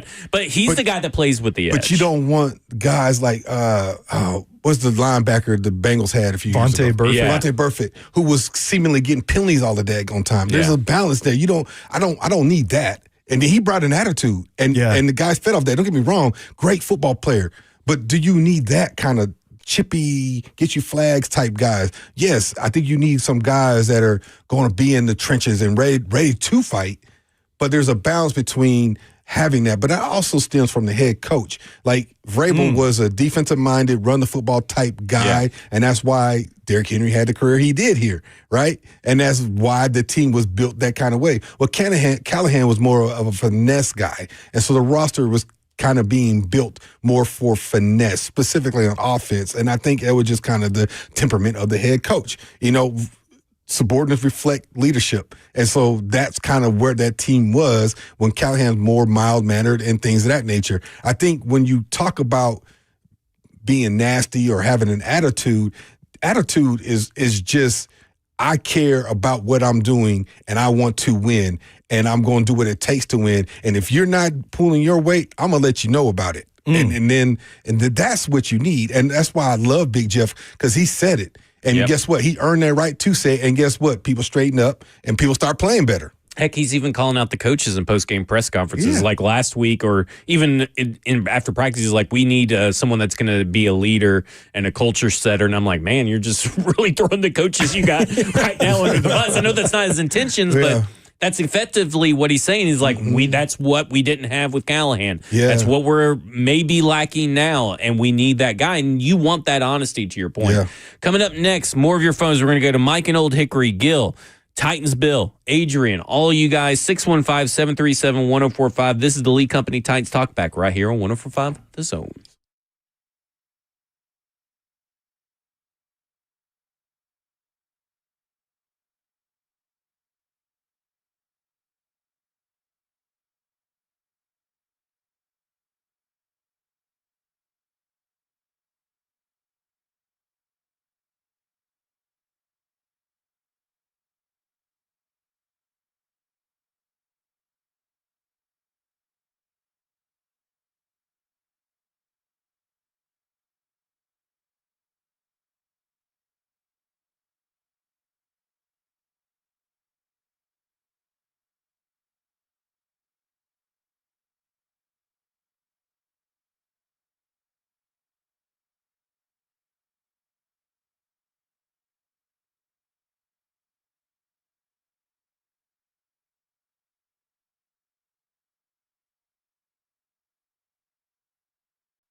It's the Lee Company Titans Talkback. Lee Company. All you need. Visit them online at leecompany.com. Let's go straight to the phones. Let's do it. Mike in Old Hickory is called in, called out, hung up, disconnected, called in, called back. So we're going to go to I was going to call him Old Mike. Old Mike in Old Hickory. Mike in Old Hickory, you're on with Titans Talkback. Yeah, well, I'm still here, and, you move around like the NFL does. So, in all sports and everything else. What I want to ask now, the season's over. It's over. Okay. Now, did we get the number 2 pick? Because we lost, I think, the number 1 pick. Because there's, I think, 2 more games left this evening, and then it determines which team gets the number 1 pick. So where do you see us? All right. That's a great question. I was actually going to talk about that. So that's actually an appropriate question right there. There because you to give you an update, currently the Titans are waiting on the results of the Arizona-LA Rams game. If Arizona wins, which it is 16-13 with 4 minutes left in the third quarter, 16-13 LA. If Arizona wins, that helps the Tennessee Titans. They move up a spot. They right? move up a spot. Yeah. Right now, Buffalo is destroying the New York Jets 29-0. Doesn't look like we're going to get that Jets win. So we're not going to get the Jets wins, which means right now you should be rooting for Arizona, and you would at best get the number 3 overall pick. Yeah, but the Raiders have clinched the top. The Raiders have clinched it was earlier today. Was it the Giants? Giants winning allowed the Raiders to clinch the number 1 overall spot. So no matter if the Raiders win or lose against KC, they got the number 1 spot locked up. So it really comes down to right now, Arizona to get the number 3 spot. You're either going to be picking number 3 or number 4. Unless something weird happens in Buffalo, where we have one of the greatest NFL comebacks led by Brady Cook and Kune Nwangu. Sure. Who's the running back right now getting the most carries for the Jets. I don't think that one's going to happen. So I think, from what I understand and from what I have seen, Arizona just went up 20-16 as we're talking about that. So if Arizona beats the Rams, that is huge for the Tennessee Titans because they don't have to worry about a tiebreaker, and they would move into the number 3 spot. Yeah. So there you go. But barring some miracle, I don't think the Jets are going to win. 3 is probably as high as they can go. You're right. Because right now, your strength of schedule is already in favor. If you tied with Arizona, it's in favor of Arizona because they have the weaker strength of schedule. Yeah. Which means if the reason why they do it that way as a tiebreaker is saying that you played a weaker schedule, you lost you lost the same amount of games as a team with a better, stronger strength of schedule, means that you're technically the worst team because you're losing to teams you probably shouldn't be losing to. Yeah, if you're losing to bad teams, you are worse than a team that is losing to good teams. And to be right now, like New England is beating Miami 24-10, that hurts your strength of schedule. Yeah. So if they were to win, which it looks like they're going to win, Arizona doesn't really have a lot of that going on right now. Denver's also picking up a win against the Chargers, which doesn't really affect you that much. But then the Rams would beat Arizona, and you played the Rams and all that kind of stuff. Like, all that just kind of plays into it. So right now, all eyes in L.A. on Arizona versus the Rams. So there you go. I'm curious the level of prospects. Like, what does it do for the Titans if they were to move up 1 spot from 4 to 3? Well, depends on the quarterbacks coming out. Domino, so that's right? what it is like how many quarterbacks come out in this draft, and whoever's ahead of you, they're not trading back unless they go really insane and do something crazy. They're likely not trading back because they all need quarterbacks. So you would be in the driver's seat to maybe trade back for the last team that needs a quarterback. Yeah. Even if it's only 2 quarterbacks that declare, it's Mendoza and Moore 1 and 2, because it would be the Raiders and the Jets both needing quarterbacks. If you get to 3, you still have the option. If a team wants the best non-quarterback in the draft, they could potentially trade up too. So, I mean, it might not sound like much, but I think if you're talking about team trade back, you're definitely rooting for the Titans to move up a spot. You're definitely rooting for Arizona right now. Yes. All goodwill's out to Arizona at this point. What'd you say? Arizona's up. Yeah, 2016. Thank you for listening. We already said that. All right, let's go to Titans Bill. Titans Bill, you're on with Titans Talkback. Hey, good evening, gentlemen. How are you all doing? Doing good, Titans Bill. How are you? I'm doing wonderful. You know, since I am calling you from Knoxville, there would be three that I could compare Brian Callahan to three coaches. Jeremy Pruitt, Derek Dooley, and Butch Jones all rolled into one. I would agree. Man, we can't even ride out the season without Brian Callahan catching some strays still here on the show. Derek The life Dooley. of a head coach. Derek Dooley, Titans Bill. Oh, my goodness. Have some mercy. I could kind of see where he gets all three of those things. Jeremy Pruitt's the one that maybe I would say that I don't know where he fits in the Brian Callahan. Like if you're building the Brian Callahan, amalgamation of these guys. Amalgamation? Yeah, that's why I said it. I've heard it both ways. That's where, I don't know where he fits in that. Yeah. But I do think Derek Dooley, Butch Jones, that makes a lot of sense to me. Listen, I didn't say Titans Bill was wrong. Yeah. I just said it's ruthless. Oh, yeah. Let's just give the man a break is all I'm saying. Give it a rest. Let's do this because I see a call about some coaches real quick. So let's do this. Normally we save this for the end of the show. But because I feel like we can get into some coaching conversations with what Titans Bill just said, let's look ahead to, I guess, this coming off season and the look ahead presented by Eurofix. Let me remind you that Eurofix repairs everything European that you drive and below dealer pricing. ASE certified technicians, a local company that has serviced Middle Tennessee for over 2 decades. Visit EurofixOnline.com. Next up, as Titans begin their search for their next head coach, interviews can start for certain people, like ex-head coaches like Mike McCarthy or college coaches, starting now. Tuesday, Seattle Seahawks. And then Wednesday could be all the eliminated teams, all virtual interviews and everything.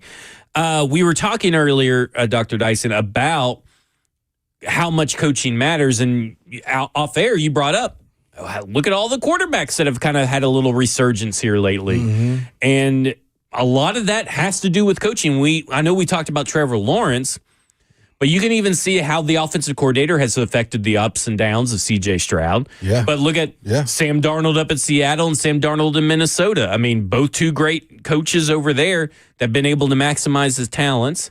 Back-to-back 14 Baker win Mayfield, seasons. right? I mean, like we saw what he kind of could be with Kevin Stefanski. He leaves Kevin Stefanski, doesn't really hit it off in Carolina.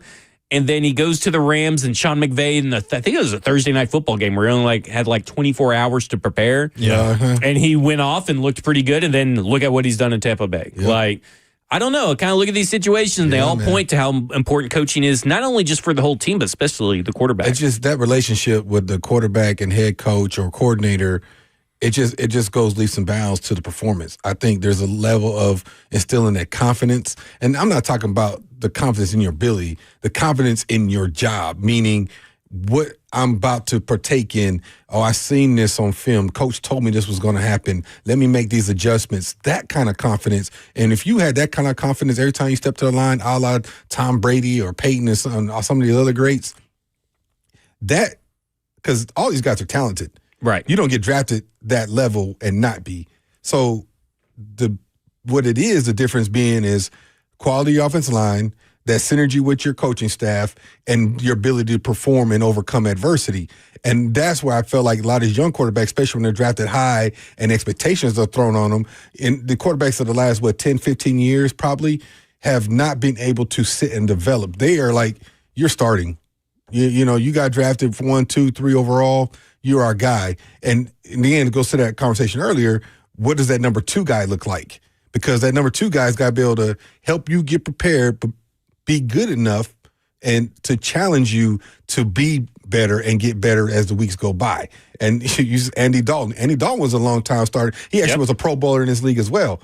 So he's been around the world in He also got a lot of people head coaching jobs, like Hugh Jackson. And, Bill Lazor, for the longest time, had just remained employed because of the work he did with Andy Dalton. Mm-hmm. I just kind of look at it and go, coaching matters and the quarterback matters as well. But that would he have been the same thing if he hadn't landed in Cincinnati because he fell? Right. Because Marvin Lewis, I know that, he kind of became this guy that couldn't win the big games and all that kind of stuff, but he was still a good head coach. Yeah, still a good head coach. Mm-hmm. I'm curious how the prospects of a defensive-minded head coach change this conversation, because y'all are both spitting right now, but the conversation feels tilted towards an offensive head coach. I said either head coach or offensive play caller. Yeah, because he did say the second. You said the second guy is just as important. Yeah. So what does the crop of potential offensive coordinators look like if the Titans are to go with one of these defensive head coaching candidates, like a Shula, Halfley, Anthony Weaver, someone of that ilk? And before we answer that, Zach, and I'm going to throw my guy out there again. Has Mike McCoy done enough to have that head coach come in and say, hey, man, I saw what you did with this franchise. Yeah. Can you stay around? And maybe if it's a senior offensive assistant again or quarterbacks, whatever it might be, I'd like you to stay and work with Cam and build on that. I mean, that there's might be something where there's quote-unquote consistency. We don't know what's going to happen, but I'll let you finish and answer Stoney's question. No, I think there's a couple of different ways you can look at it. And I know that you know most of what I'm about to say, but I think it's a great question for the listeners. And okay, look at Matt Nagy. Mm-hmm. Maybe they don't view him as a head coach or he's ready. And maybe no team does. But there may be a situation where you get a Chris Shula, right? Let's say you hire Chris Shula, Rams defensive coordinator Chris Shula. You get him and you say, hey, we're going to do kind of what we did with Mike Vrabel and Matt LaFleur. Let's hire Matt Nagy, who could be play caller. His contract's up in Kansas City, so there's no permission needed from Kansas City. But, hey, once you come over here, call some plays, and maybe that will help you get a head coaching gig, okay? So that's one situation where you got a guy like that, like a Brian Daboll on the street, right? Yeah. He doesn't have a head coaching job. He could be a potential offensive coordinator for you, kind of an experienced guy. Mm-hmm. Then there's the idea where you could go with a Davis Webb, who is the offensive coordinator over at the Broncos, the offensive coordinator at the Jaguars, Grant Uditsky. You can go with the offensive coordinator at the Rams, who's I'm not the biggest fan of, but just for the example, Mike LaFleur. Adam Stanovich, who is the offensive coordinator over at Green Bay. All highly respected guys, and that's just four of many, that don't call plays for their teams. And most people will give them the opportunity to call plays at the next level. Now, you're pairing that with maybe a Chris Shula, a lot of risk, right? Because you don't have the experience of calling plays.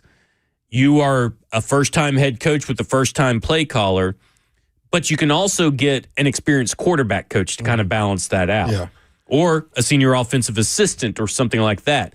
It just kind of depends on the makeup, but that is the other avenues you can have with a defensive coordinator, or even a Jeff Halfley, who's been a head coach at Boston College. He's going to be prepared for the head coach abilities here in the NFL. He's been a defensive coordinator at the Packers.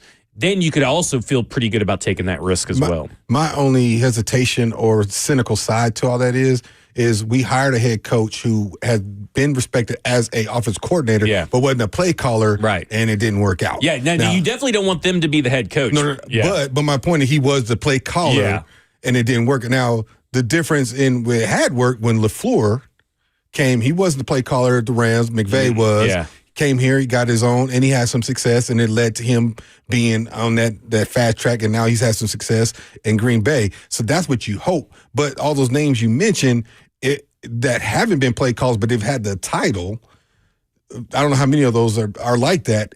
Will they be able to translate that into production on the offense? Right. Because you don't know, it's a big risk. Right, because Callahan was not able to. Because it is about an innate feel. So like Adam Stanovich, who's kind of the reason I bring his name up is because I really want Jeff Halfley. And Jeff Halfley has worked with Adam Stanovich at multiple different stops, not just Green Bay. Right. But also he's been there with Matt LaFleur for a while. Mm-hmm. And I think that matters when you're talking about these situations. Like a Davis Webb, okay? On the flip side, he's been passing game coordinator, quarterbacks coach, and offensive coordinator all 3 years that he's been coaching. He's only been coaching in the NFL for 3 years. Adam Stenavich has a longer list. Yeah. Now, you could say the same thing about Brian Callahan. He was there for a long time with Zach Taylor. So that's the big risk of going the route I'm describing, and especially pairing that with like a Chris Shula or Anthony Campanelli or Jesse Minter, those guys who are first-time head coaches, and now you're going to bring in this kind of guy. That's why I think like a Matt Nagy makes a lot of sense as an offensive coordinator, because then he can kind of prove, I'm out from Andy Reid's shadow. I'm calling the plays. This is my offense, and I've done this before at Chicago. Yeah. That's the situation where it's really hard to kind of figure out where they're going to go that is the least amount of risk. Yeah. Because that's what you're trying to do. You're trying to find the least amount of risk when it's all said and done. Yeah, I have nothing to add. I'm just sitting over here proud of the conversation I started with. There you go. You guys were great. Well, let's continue to talk about the coaches. Let's go to Anthony. Anthony, you're on with Titans Talkback. I had a question. I had two coaches I think would be a good start for the franchise. Matt Nagy or Clint Kubiak. And then I also think the franchise, Jeffrey Simmons needs to be All-Pro, the way he's done this year. And I'll just hang up and listen to y'all. Thank y'all for doing that. I fully agree with that last statement, 100%. Should totally be an All-Pro. Shouldn't even be a competition, because I know a lot of people like the Murphy kid up in Seattle, but I didn't hear his name talked about last night. Yeah, I'm really am I mistaken, or did Drew Brees call Jeffrey Simmons the best defensive lineman in football today on the broadcast? I mean, it would be really hard for me to disagree when it comes down to non-edge rushers. Like, obviously Myles Garrett. But. I mean, it was either one of or the best. And like you said, like a lot of people are talking about the season that Byron Murphy's had. Great player coming out of Texas. That Seahawks defense was awesome to watch, but just like from a leadership standpoint to ability on the field, the total package, I don't know off the top of my head of a better defensive lineman this season than Jeffrey Simmons. Especially interior. Interior guy. Yeah. For sure. Yeah, hand in the dirt, and he should definitely be an All-Pro. And listen, I'm not trying to, pump up Matt Nagy, but Matt Nagy is clearly not as bad as what all these fans think he's going to be. I do think that if you're going to go for a retread, like my choice would be Mike McCarthy. I think Mike McCarthy is the safest, least risky option available now. That's available now. Available really throughout this whole thing. I mean, I think he's the safest one you can get, but is safe what you need, or do you need to maybe get ahead of the curve where I think the Mike McDonalds are the new Sean McVay.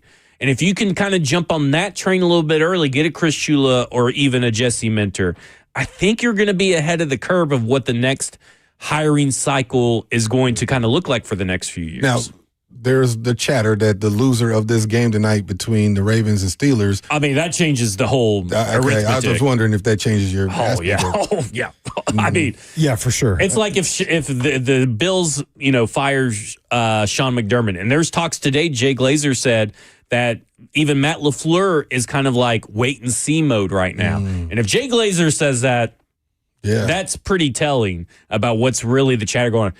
If Matt LaFleur, Sean McDermott, Mike Tomlin, or John Harbaugh somehow find themselves on the market, I am throwing everything I can, private jets, free trips to Opryland. I don't know. Let's go shopping spree at Opry Mills. Whatever it takes. I don't care which of the four it is. Yeah. I'll take all four in a heartbeat. Yeah. Throw some checks at them. Yeah. I'm kind of with you there, because it does kind of feel like, to some degree, whether it is the head coach or the play caller on offense, like they need some sort of stabilizing force here. And each one of those guys come from stable organizations over the last several years. And that's why I really don't think any of them are going to get fired or anything. But just in case, I'll keep hoping happy thoughts, praying, thinking happy thoughts here. Just real quick, breaking news coming from Adam Schefter. The Colts are keeping both Chris Ballard and Shane Steichen for the 2026 season. That's kind of a surprise with At in least Ballard's, Ballard's case, yeah. Steichen was, man, he was coaching some ball early on in the season, but you lose your quarterback, that changes the game. Yeah, and the Ballard news is what shocks me. Yeah. That's another quarterback we've got to mention, Daniel Jones. Yeah. He was written off in New York. He was an MVP candidate until he got hurt. Yep. Malik Willis is another one. I mean, I think Brian Callahan was getting somewhere with Malik Willis, but then they shipped him off. And look at what he's been able to do in Green Bay in limited action, limited starts. So Anthony also mentioned Clint Kubiak's name, and it's really interesting because he is a hot candidate, but I don't feel like we've talked about him a lot here with the Titans with this particular situation. Is there a reason why you may be, well, correct me if I'm wrong, that you're a little cooler on Kubiak than some of the other candidates? I just think he's boring. I think he's just drawl. Like, I mean, he is at the so podium. dry, so quiet at the podium. And his dad was kind of like that. His dad was very, chill vibes and stuff. And I just don't know if that's really what you need. But I don't know how he is behind the scenes. I could just only tell you what I've seen in interactions and stuff like that. But there's no doubt that dude knows how to run and design an offense. Yeah. And as we talk about all this, I tend to lean towards an established head coach with a proven winning pedigree that's done this in this league before. I think they've tried it with first-time head coaches of recent. It worked out to a certain degree with Vrabel. I think he did well beginning. He had a learning curve, and he's obviously flourishing now on his second stint from probably what he's learned from his time here. It didn't work out with Callahan so much. So I think partly, I mean, again, this might be somewhat of a bias, is having somebody that I can look at your resume and say, you know what, you've never had a losing season in National Football League, Mike Tomlin. It's not available. Mike McCarthy, you've only had 2. You've been to 2 Super Bowls. Yeah. Like That's what I'm saying. Like, if it's Mike McCarthy, I'll be very happy. Because I'm with you. What we know about the NFL and history is that winning pedigree, that translates. Yeah. Because he has been able to do it, and not just over like a short stint, like Brian Callahan with Joe Burrow, that short of a stint. It's with decades. Decades. Like, I mean, that's a lot of information that tells you about that. Yeah. Okay, we'll talk more about that. We'll also go to the phones. We got Adrian, Cedric, and more calls coming in. 615-737-1045. This is the Lee Company Titans Talkback right here on 1045 The Zone.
It's the Lee Company Titans Talkback. Lee Company. All you need, visit them online at leecompany.com. Titans trust their home stadium to Lee Company. Tackle their heating, air conditioning, plumbing, electrical problems, and they can protect your home too. Your next play, visit leecompany.com. Lee Company. All you need. Let's go to Adrian, who's been waiting for a while. Adrian, you're on with Titans Talkback. Hey, what's up? How y'all doing? Doing good. How are you? Doing pretty good. Hey, I have a question to ask. What are the odds that with a new coach come in, depending on if it's defensive or offensive, that they would keep Denard Wilson? Because I don't think he's done a bad job. Like last year, I want to say we was top 10 in some categories on defense, and this year, I mean, despite everything he had to go through, he's done a pretty good job with the defense. And I was just wondering, do y'all think he deserves another chance, or what are the odds? I'm going to just sit back and listen. Thank y'all. Hey, thank you. Just real quick, score update, 30-20, Rams versus Cardinals. It's looking like 4th overall. Yeah, it's looking like 4th overall pick. But to Adrian's question, I do think like there are certain hires that could be made where they're like, we can keep Denard Wilson. Like an Anthony Weaver, right? Mm-hmm. Anthony Weaver, Denard Wilson have coached with each other over at the Ravens. They kind of know each other, know the same system and all that kind of stuff. That is a situation. There could be some maybe offensive coaches that you hire that want to keep Denard Wilson as well. Because I do think he's done a good job, and Lord knows that he did not have the best ingredients throughout this year. But I do think that's also a hard ask of a – now, it's obviously the coach's decision. I wouldn't force Denard Wilson on anybody. But I would see a reason why maybe some coaches may want to keep Denard Wilson and his staff filled with a lot of veteran coaches. But it's also like most of these guys have a list of names and have had a list of names that they've kept accumulating over the years of people they already have in mind for the staff. And likely most of these won't have Denard Wilson listed on them. Yeah, and he's obviously got value. He won't be unemployed very long if that's the case. But I think there's some conversation for a lot of people on the staff to potentially be interviewed from whomever the head coach is. I think there's been some guys that have done some things of high quality. So it's just a matter of time. And I don't know the length of all those contracts that the Titans are on the hook for in the event they don't get hired. So there might be a push to say, hey, like a Bones Fossil would probably be the most likely keep from any staff member because it's Bones Fossil, but he also just got his contract. So, yeah, that's what's going to be interesting to see how that's navigated. Now, you get a first-time head coach. Do you say, you know what, clean slate, hire completely staff, or do you get a veteran coach and this is opposite, like, hey, you can hire this, and this, but we're keeping these. I don't know. I've heard that happen in college football several times because the university didn't want to fire that staff and then had to hire a whole new assistant staff for that head coach. And that potential head coach said thanks but no thanks because he wanted his people around him. And so there's something to say about if I'm going to go down or if I'm going to go win games, I want my people around me, people I know and trust that I can go win football games with. So I don't know. It'll be seen because I don't know the length of time of everybody's contracts. Well, and like Mike Vrabel, right? He kept Arthur Smith on. Heck, I think Arthur Smith has been on since Mike Munchak. So Ken Wisenhunt, Mike Mularkey, and Mike Vrabel all kept Art Smith on. Yeah. Mm-hmm. Like that could be a Luke Stalker situation. It's just that defensive coordinator is a little bit more of a high-profile position. Yeah, and I share Adrian's assessment of Denard Wilson. Mm-hmm. I think he's done a fine job this season given the circumstances, and I think that the job that he's done is commendable. It's something that you feel like any prospective coaches from the outside looking in can watch the Titans defense and see the work that Denard Wilson has done.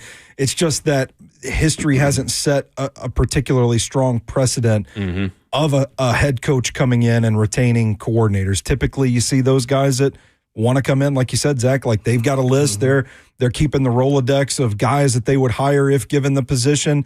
And I think with that in mind, it's kind of hard to see a scenario where Denard Wilson does stay on his it's only like 2 or 3 different people. Like if John Harbaugh were to come here, he's worked with Denard Wilson. Yeah, so that would be a guy to throw out there. But didn't Harbaugh, when he took over Baltimore, he kept Dean Pease?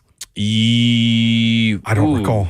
I don't recall. Was he already there? I think I thought Did he I already think so. We had to leave? do that research, but I thought Dean Pease was there before, and he kept him as his coordinator. But I don't know. I can't recall. And then Not Dean off the top Pease of my head. decided he was going to retire, but came here to help Vrabel, and They retired again. Retired again. You know, Went to the Falcons, if I'm not mistaken. Yeah. So I don't know off the top of my Nope. head. John Harbaugh predated Dean Pease. He did. Okay. Yeah. It may have been Greg Madison at the time who was kept there. And then Mike Tomlin, I forgot who was the offensive coordinator for the Steelers at the time. I thought Mike Tomlin kept that offensive coordinator when he took over. He was the guy he was the head coach of the Chiefs for a brief stint. Todd Haley. Todd Haley. Oh, yeah. I thought he kept him on staff when he got over. When he took over too. But again, to your point, it doesn't happen often, but it has happened. And I'm trying to draw. I know there's been a couple times of recent that it has happened, but yeah, I mean, at a certain point, you know, I'm trying to think. Vic Fangio would have been one. Matt Nagy was 2018. He was already the defensive coordinator for the Chicago Bears since 2015. Yeah. So that would have been one you keep. Obviously, I mean, you always keep in Vic Fangio if he's available. But one of the best defensive coordinators going. Yeah. But I mean, that would be one example. yeah. Let's do this. Let's go to break, and coming up next, we'll go to Cedric, Samuel, and Andrew, and we'll get to more. We'll do the Kroger Sacks for Cash and all that kind of stuff. This is the Lee Company Titans Talkback right here on 104.5 The Zone.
It's the Lee Company Titans Talkback. Lee Company, all you need. Visit them online at leecompany.com.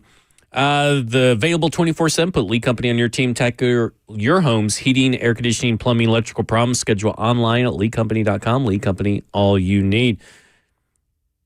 Don't pull the alarms. Don't call it a comeback. The Jets just scored 8 points, 35-8 with 7 minutes left in the game. Anything is possible. Anything is possible this last 7 minutes and 33 seconds left in the game. Let's check out today's final sack numbers tonight. Tell me if you've heard this one before. Both Big Jeff and Jalen Harrell got a sack today.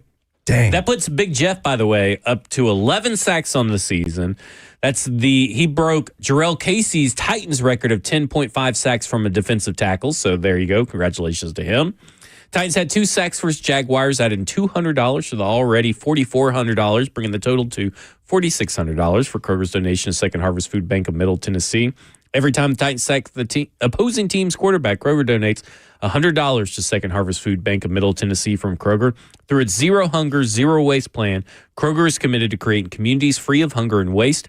Kroger is the official tailgate headquarters of the Tennessee Titans. Try Boost by Kroger Plus for free pickup and delivery, plus 2 times the fuel points with your membership. Start your free trial today at Kroger.com. Pay as low as 1 cent per gallon when you redeem fuel points by using your shopper's card. Every 100 points gets you 10 cents off per gallon. Exclusions apply. Visit Kroger.com for details. Am I crazy, or is that the 5th consecutive game with at least half a sack for Jalen Harrell? I don't think you're crazy. It may even be stretched out to 6. That's what I'm it's ruminating in my head right now. Oh, he's efforting it. I'm going to effort. I'm going to do it. Live production. Okay, so he has had the Browns, yeah, the 49ers, the Chiefs, the Saints, and the Jaguars. So 5 straight games. Man, he has really emerged. And he's had another half a sack back in November 16th. Yeah, so it's a young player that's starting to come along pretty nicely at a position where they desperately need some depth. So that's a positive. There you go. Let's go to the phones. Let's go to Cedric. Cedric, you're on with Titans Talkback. What's up, players? Hey, first of all, I don't know if you guys have seen Chig's tweet today. My man is out of here. Then just check that out when you get a chance. All right. Okay, so Cam Ward's injury, man, let me talk about this for a second. I don't know where the media is saying that this is going to be a 6-month injury, but it's not. He may not even need surgery. Mm-hmm. And if he does need surgery, he is more than likely going to get a procedure called a tightrope procedure that a couple of guys have also had that technology put in them. Rex Grossman, when he, quote-unquote, had the broken ankle, when T.O., quote-unquote, had the broken ankle, it's a ligament disruption, and Cam is probably going to require that same procedure, which would mean he would be throwing by probably mid-March or so if there's nothing else structurally wrong. So I don't know where this 4 to 6 months comes into play, but that's probably not going to be the case. And if we had a playoff game, he could probably play next week if we needed him to. So let me just touch on that. Now, as far as the draft goes, who would more benefit this team? Bijan Robinson, Justin Jefferson, Juwan Jennings, or Dwight Freeney? Because that's who I see in Jeremiah Love, Tyson, Cardell Tate, who, again, man, I wouldn't spend a first-round draft pick on Juwan Jennings, but that's who I think Cardell Tate translates to when I watch film. And Reuben Bain, I think, is a bigger version of Dwight Freeney. So I'll be interested to hear you guys talk about that. And then speaking of free agents, Wan'Dale Robinson is available. I mean, I like that guy, 1,000-yard receiver this year. And we could also bring Juwan Jennings home. So that's all I got, man. Enjoyed it all year, man. Talk to y'all next year. Thanks, Cedric. I kind of like that Cedric, or just did the Carnell Tate, Juwan Jennings comparison. I'm going to jot that one down. I haven't really thought about that. Don't know where I land on it. Man, we're going to have plenty of time to break this down. Juwan Jennings is a dog. Yeah. I mean, he's a number one. And I don't think he's a number one. No, he's a compliment. Yeah, but I will say this: played several weeks with 5 broken ribs this year. Don't get me wrong, I take him. He's a move to your change point, guy. Yeah, but I do like that little pro cup. I'm always going to say this: And it's just funny that this question pops up after I got told that my love propaganda died out quickly, even though I opened up the show with some love propaganda. I'm taking Bijan Robinson. Because I think that if you find a team that's willing to commit to Bijan Robinson, he's a game changer. And I think you've seen the games where Atlanta has won, they've kind of committed to giving the Bijan Robinson the ball. The problem is Zach Robinson hasn't done that enough. Arthur Smith also had the same issues. But, I don't know. I'm taking Jeremiah Love all the time, and I know people want Carnell Tate. I know people want Jordan Tyson and Reuben Bain, and I'm a big David Bailey guy. I don't know. This team needs safe players with high upside, and he's a high floor, high ceiling prospect. And I think Jeremiah Love is the best player in this draft, and you can't change my mind. I will say this. I think there are a lot of questions about all the other players you named. Jordan Tyson's health. I'm kind of curious as to how Carnell Tate's going to test when it comes combine time, because I don't see a guy that can just flat out separate down the field on tape. Reuben Bain, there's obviously some questions. There's going to be some size questions. There's going to be some what position does he play questions. People are already saying he's more of a 3-tech than a pure edge rusher. I don't have any of those questions about Jeremiah Love. And the comp that I can't shake, I can't remember who it was in our chat on Football and Other F Words, brought up Todd Gurley. And that's kind of what I see with Jeremiah Love. A healthier Todd Gurley. A healthier Todd Gurley. That's what Sid was talking about earlier. We beat my head in golf, by the way. I know he's listening. But anyway, he was talking about that. He compared him to Todd Gurley. And I was like, you're right, because he's got kind of that stature. But he's a 3-down back. Yeah, as I was saying, he's sneaky good with his hands. Yeah. Mm-hmm. But to something you said earlier, Dr. Dyson, look at what happened with Cam Ward's progress when the run game got better this season. Yeah. So just think if you can take that to the next level with a guy like Jeremiah Love, I'm taking that figure. But his overall real question is, what's more important for Cam Ward? Is it a running game? Is it a better defense, including a pass rusher of some sort, whether it's David Bailey or Reuben Bain? Or is it a wide receiver? What is really going to help him the most? Because defenses do help out, your offenses some. But, for me, I go back to what he just said. I mean, Jeremiah Love seems in this way that it can help take pressure off Cam Ward.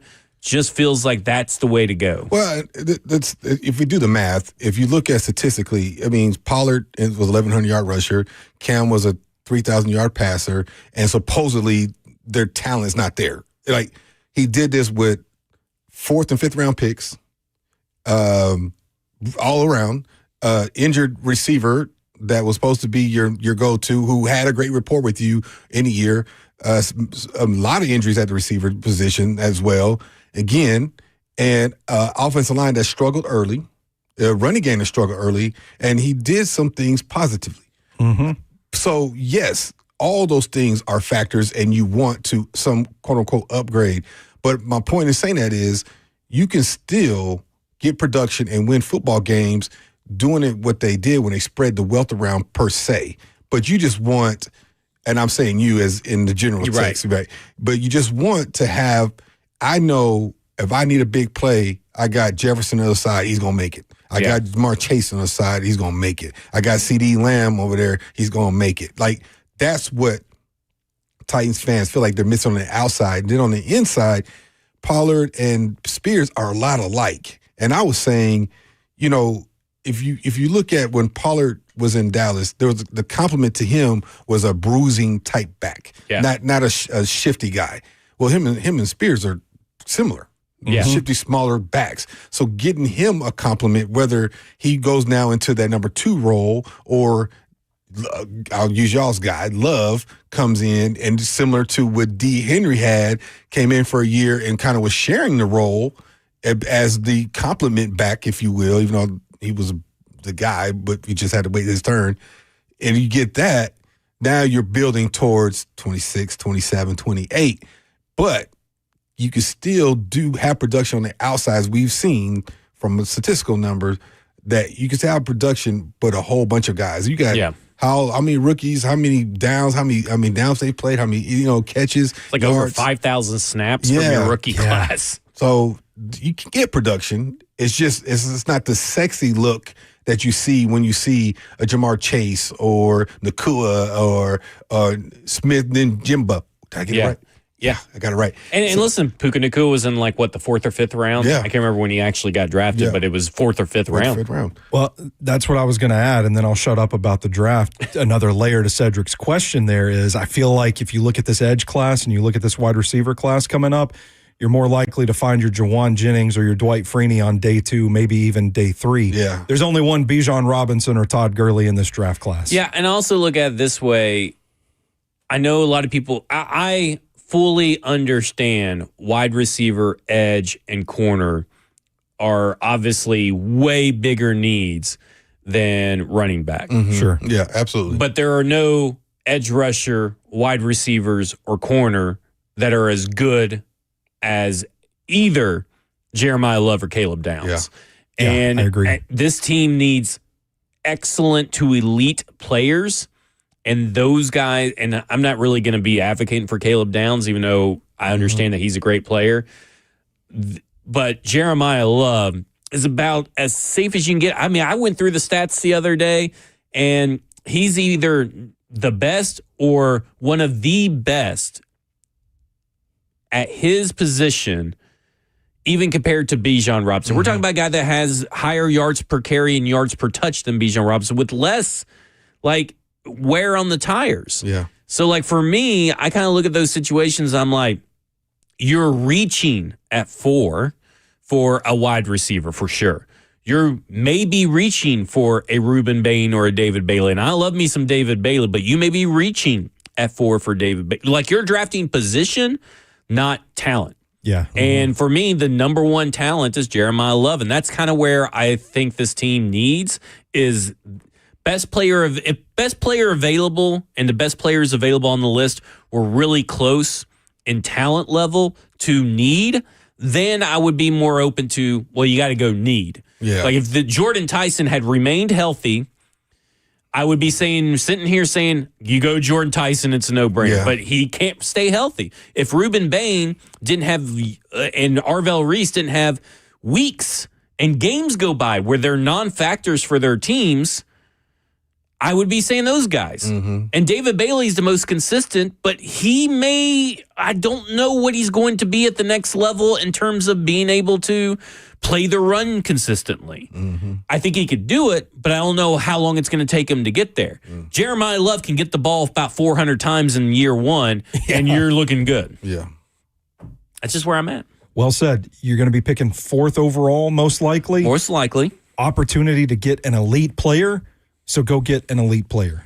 Yeah, that's just how I view the draft, at least in the first round, is like if best player available and need were right there near each other, then I would be willing to make the case. It's just not there in this draft right now.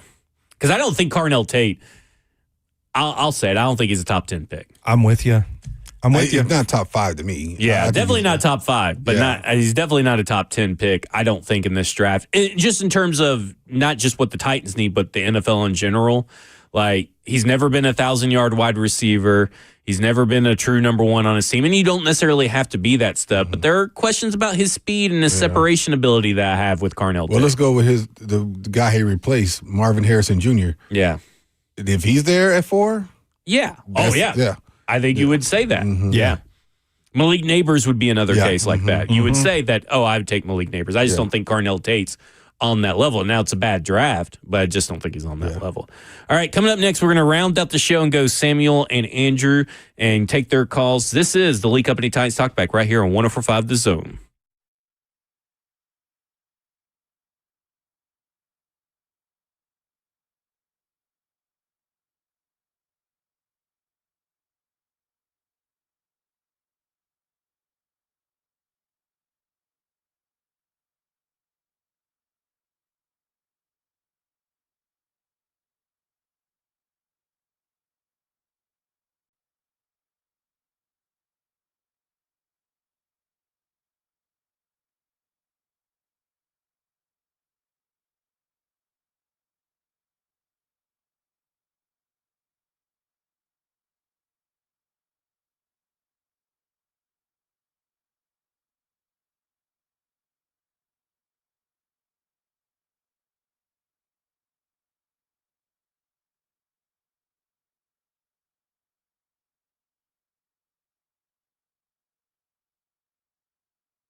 It's the Lee Company, Titans Talkback, Lee Company. All you need, visit them online at leecompany.com.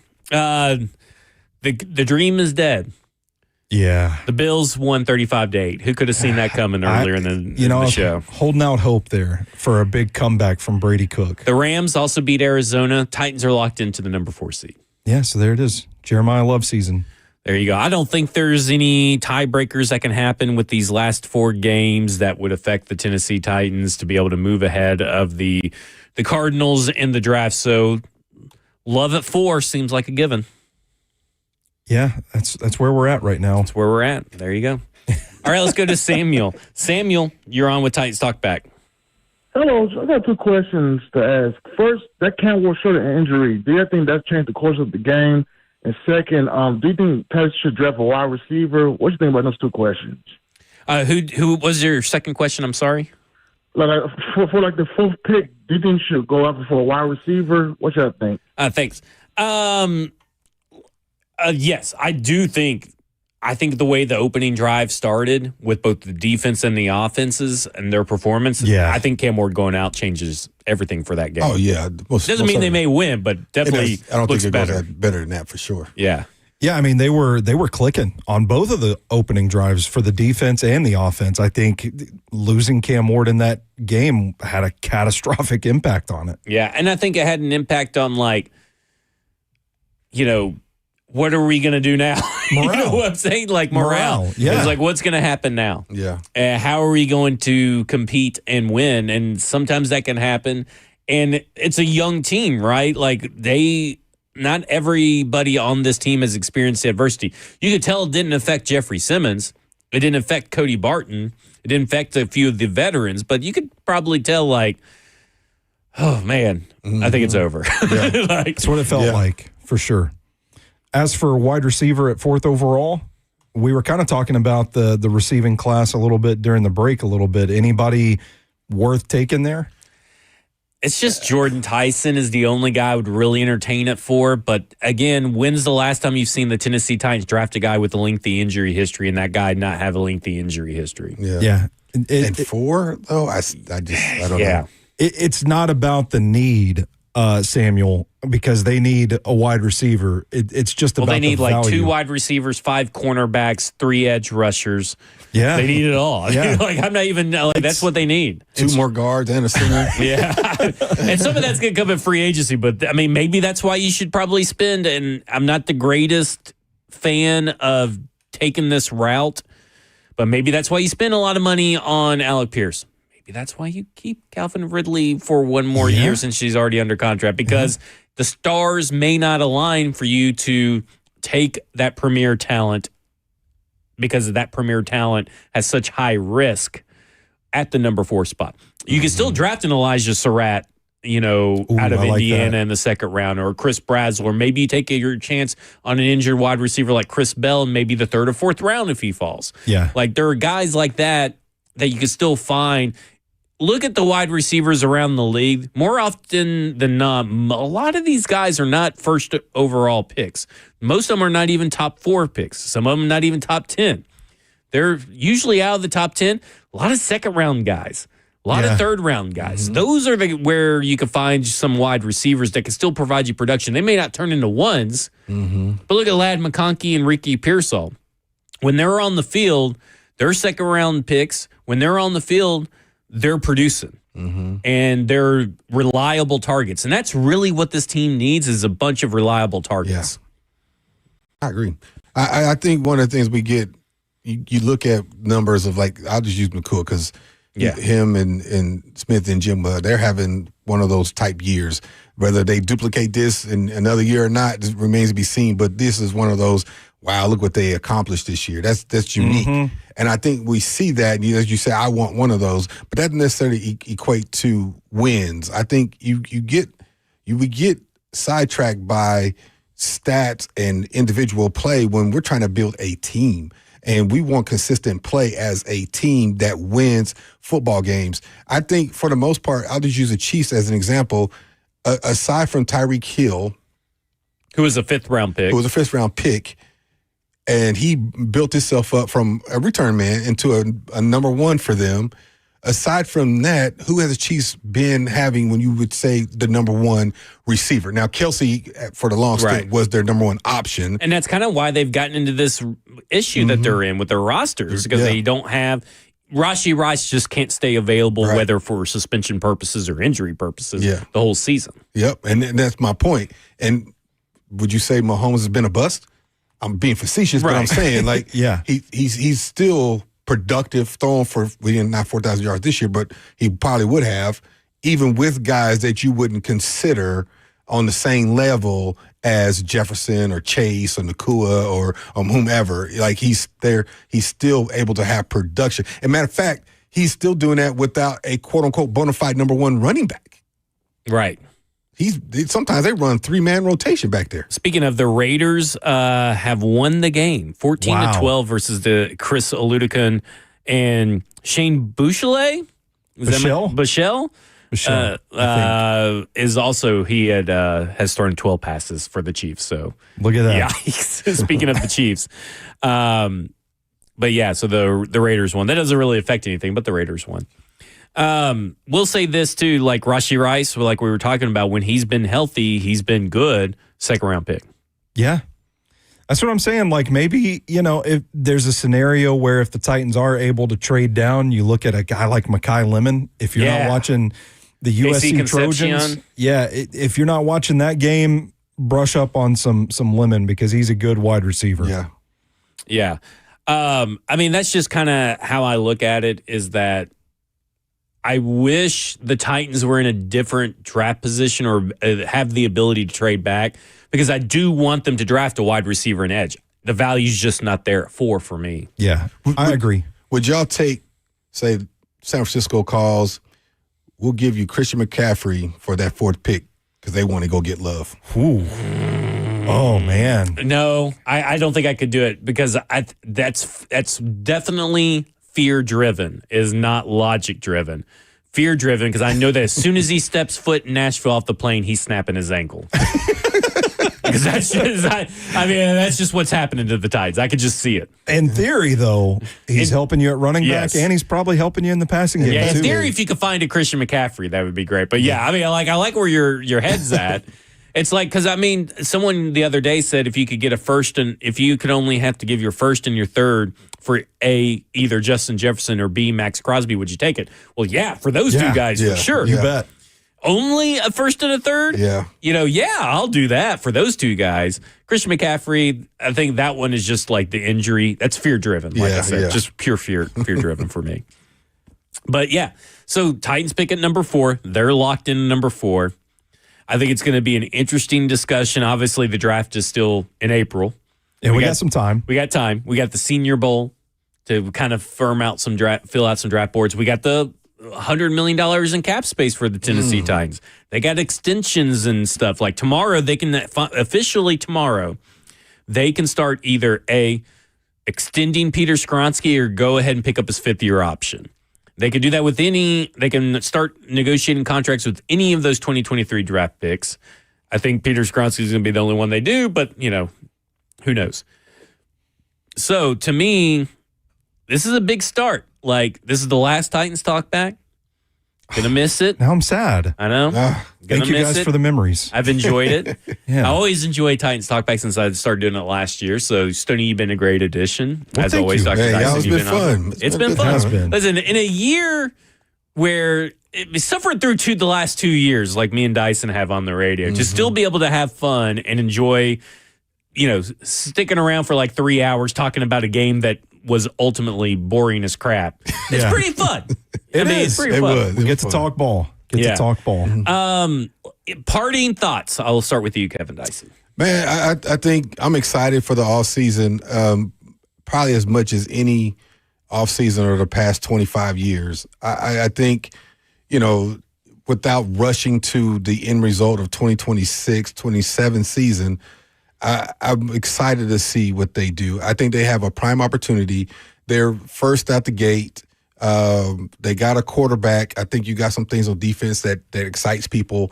I'm excited to see what they potentially do, and I think they have a prime opportunity. And by Amy coming out and saying, here's our roles and everybody's roles, and I'm the person that oversees it all, let's see how this maps out. Because I think that has also been part of the issue of recent too. Who's doing what? Who's making these decisions? Who's picking the team? Who's doing all the coaching? Like all those things.